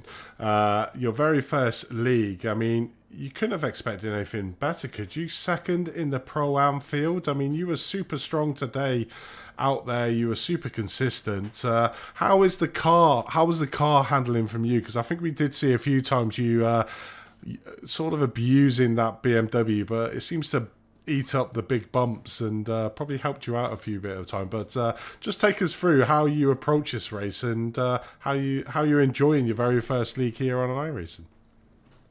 well, start of the race takes the BMW takes about 3 laps to warm up your tyres. So obviously, as you can imagine, it's take care. But yeah, it eats the sausage curves like anything, and I don't think I'm moving from it. Well, I wouldn't, from a performance of getting second in your first outing is going to be good. I mean, how did you find the race overall? Obviously, racing with the competitors. A lot of the drivers around you were here in season 1, so sort of know the makeup of the season. How did you approach the league, and then what tactics did you have in place to sort of maximise? And did you really lean on your teammate Michael Goff as well throughout the race?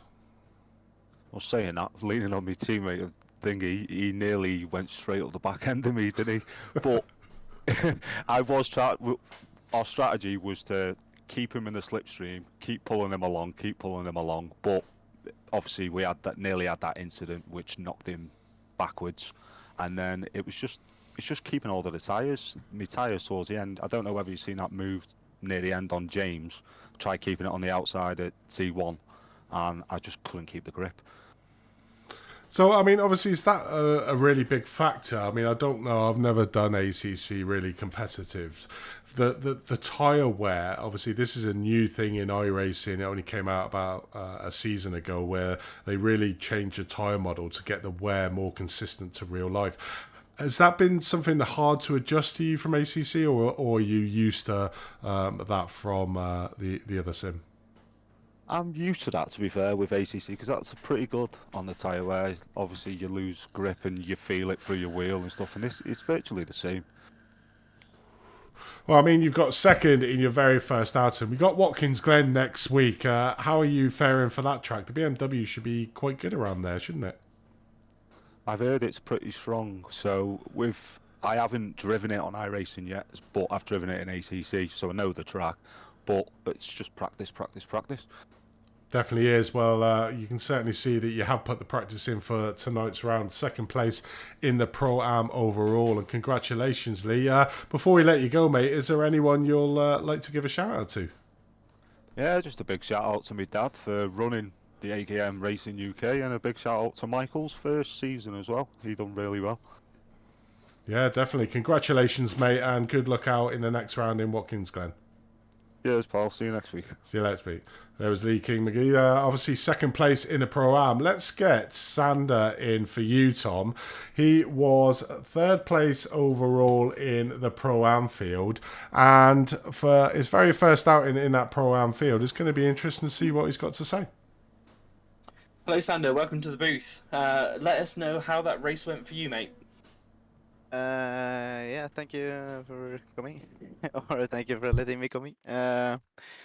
It was a very clean race for me, and mostly driving alone because I lost slipstream to the cars ahead. So it was mostly trying to not crash and burn all of my fuel to try and gain something in the pits. So I'm happy about the race. Yeah, it's interesting. We were making some comments about the McLaren being particularly strong at this track. Was it one that you felt was easy to drive around here? Didn't feel too much on a knife edge. It was it was obviously competitive. Was it a new choice for you? Yeah. Me and the SRN just tried the McLaren a couple of weeks ago, and we liked it. I think we started driving it when the VRS series was on Interlagos. So after that I just liked it, and we made a setup, or Kim made a setup that was pretty good. So I liked the way it handled. Maybe understeered a bit in slow corners, I think, but overall pretty decent car. And it spits flames. Yeah, it does have the blowtorch effect out of the back there to keep your competitors behind you entertained in the braking zones.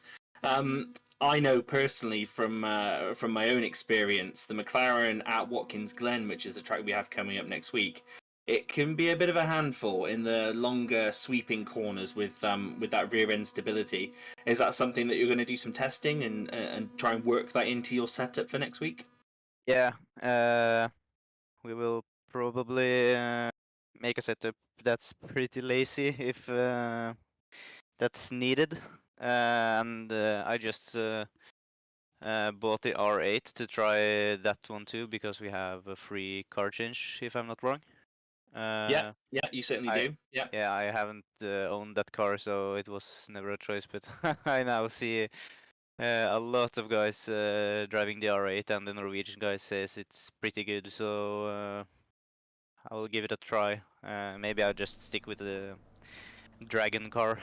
Yeah, stick with the Macca, mate. Stick with the Macca. Yeah, it's a pretty cool car.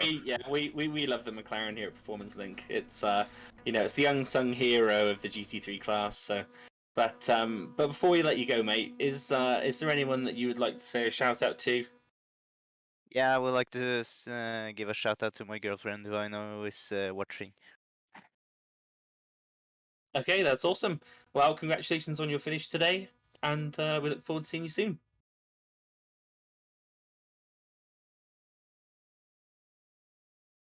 And we will bring in now Michael Goff. We will. We certainly can. Michael, welcome to the booth, mate. Obviously, again, your very first outing in this Performance Link. How was that for you, mate? An experience, especially on the second lap when I nearly wiped my teammate out and his dad's on the radio at the same time as well. Imagine that. Yeah, we did see that. We certainly did. Obviously, we've just been speaking to Lee, and he was saying you two were very much trying to do the slipstream effect, as all good teammates do, but nearly came a cropper. I mean, obviously, you started really well. You were up at the front end of the field. towards the Pro-Am. How was that race in its entirety for you? I mean, you must have had ups and down parts within that race. I mean, yeah, it was a very good race, all in being considered. I mean, I think I would have kept with Lee for quite a bit, if not all of the race, if I hadn't have nearly rammed him off the track. But yeah, my pace was there. I was happy with it. My tyres started to go off a touch towards the end, but it weren't the end of the world. But yeah, the car felt good. I'm waiting for next week. I think it'll feel really good round the Glen. It certainly will, but obviously the Glen's a different beast than this track. I don't know if you've got very much experience, but there's very much fast corners around the Glen, some tight bends like there is here at Canada, but also some long straights. So have you got much experience around Watkins Glen, and what do you think you're going to fear in that car? No, I haven't. I just know it's the one without the bus stop, so I'm quite pleased about that. Yeah, we had the bus stop last season, so I thought I'd make it a little bit better. But you've obviously got to take into account your speed going into the outer loop of Watkins Glen. But it's going to be an interesting. It's really good to have. I want to get your aspect. Obviously, you're brand new to this second series. What's your take on the league so far? Obviously, at this very early stage, are you enjoying it? Oh yeah, for sure. Yeah, this is. I'm not just saying this because I'm talking to you guys now, but this is by far the most organised league I've ever been in. And between me and Lee, I mean, he probably told you that we did come from ACC. We've been on a hell of a lot of proper esports leagues on that throughout the years, and I can put my hand on my heart and tell you guys that this is by far the most and best organised that I've been in up till date, definitely. Oh, thank you, mate. I'll give you £10 afterwards. How's that? Make it 20. Make it 20 for such a good speech. No, I really appreciate that. And, it's, would you advise, obviously from that, I imagine what you would say, but, other people out there that may be watching this on YouTube that want to get involved, would you be an advocate for getting themselves on the grid and coming and join us in Watkins Glen in a week's time? Oh, you get yourselves on here, definitely. It's, like I said, it's very friendly. Everyone seems really friendly, nice, easy, approachable. Me and Lee have had a good banter, a good laugh with them already. I mean, I don't know whether you saw what happened to me on Friday. I had an accidental spin on the first lap of the first corner on Friday and wiped the whole grid out. But they all seemed quite happy and nice to me after. So, yeah, everyone's good. It's fun. Yeah, I wasn't gonna bring that one up in your early stage of your performance link career of the spin around turn number 2, but I haven't lived it down. Believe me, my teammate was there, wasn't he?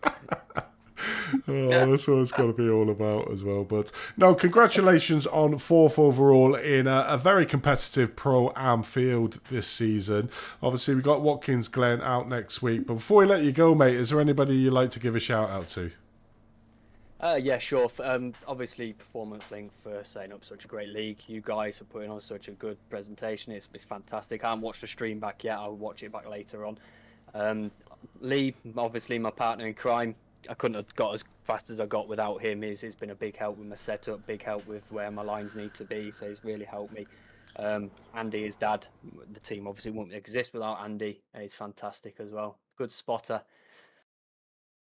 Well, congratulations, mate, on your very first outing and just out of the podium places picked by your teammate. But maybe next time out at the Glen, it might be a bit different. But look forward to seeing you then, mate. Thank you. Cheers, guys. Thank you. So there was Michael, 4th overall out on track. So it's been a good opener out on track for us, Tom. And how have you enjoyed it in the box for your first stint?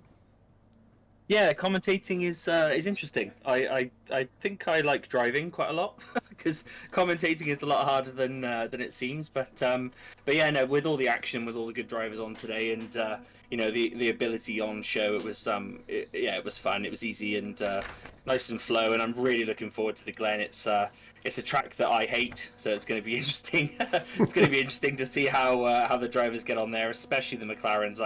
I think they're going to have their hands full there with that one. But yeah, absolutely fantastic race today. Congratulations to all the winners, and and thank you to yourself, obviously, for putting this league on with myself. And yeah, looking forward to it. Yeah, we've done a sterling job, mate, and it's always nice for our drivers to give us some good feedback, whether it's good or whether it's bad. We'll take it and we'll run with it. But for me, mate, you've done a cracking job for your very first out, and I knew you were super nervous at the beginning, but I think you've done a cracking job. Obviously, you mentioned there we've obviously got the Glen out next week, a completely different track, and that's where we've tried to keep it within the seasons, not be samey with the track. It's going to be interesting. I think, you know, if I'm looking at the Macca will do well, but like you said, the tyre wear and that back end twitchiness will be coming into effect later on in the race. So tyres may be a consideration. Certainly around that track is quite a high tyre wear.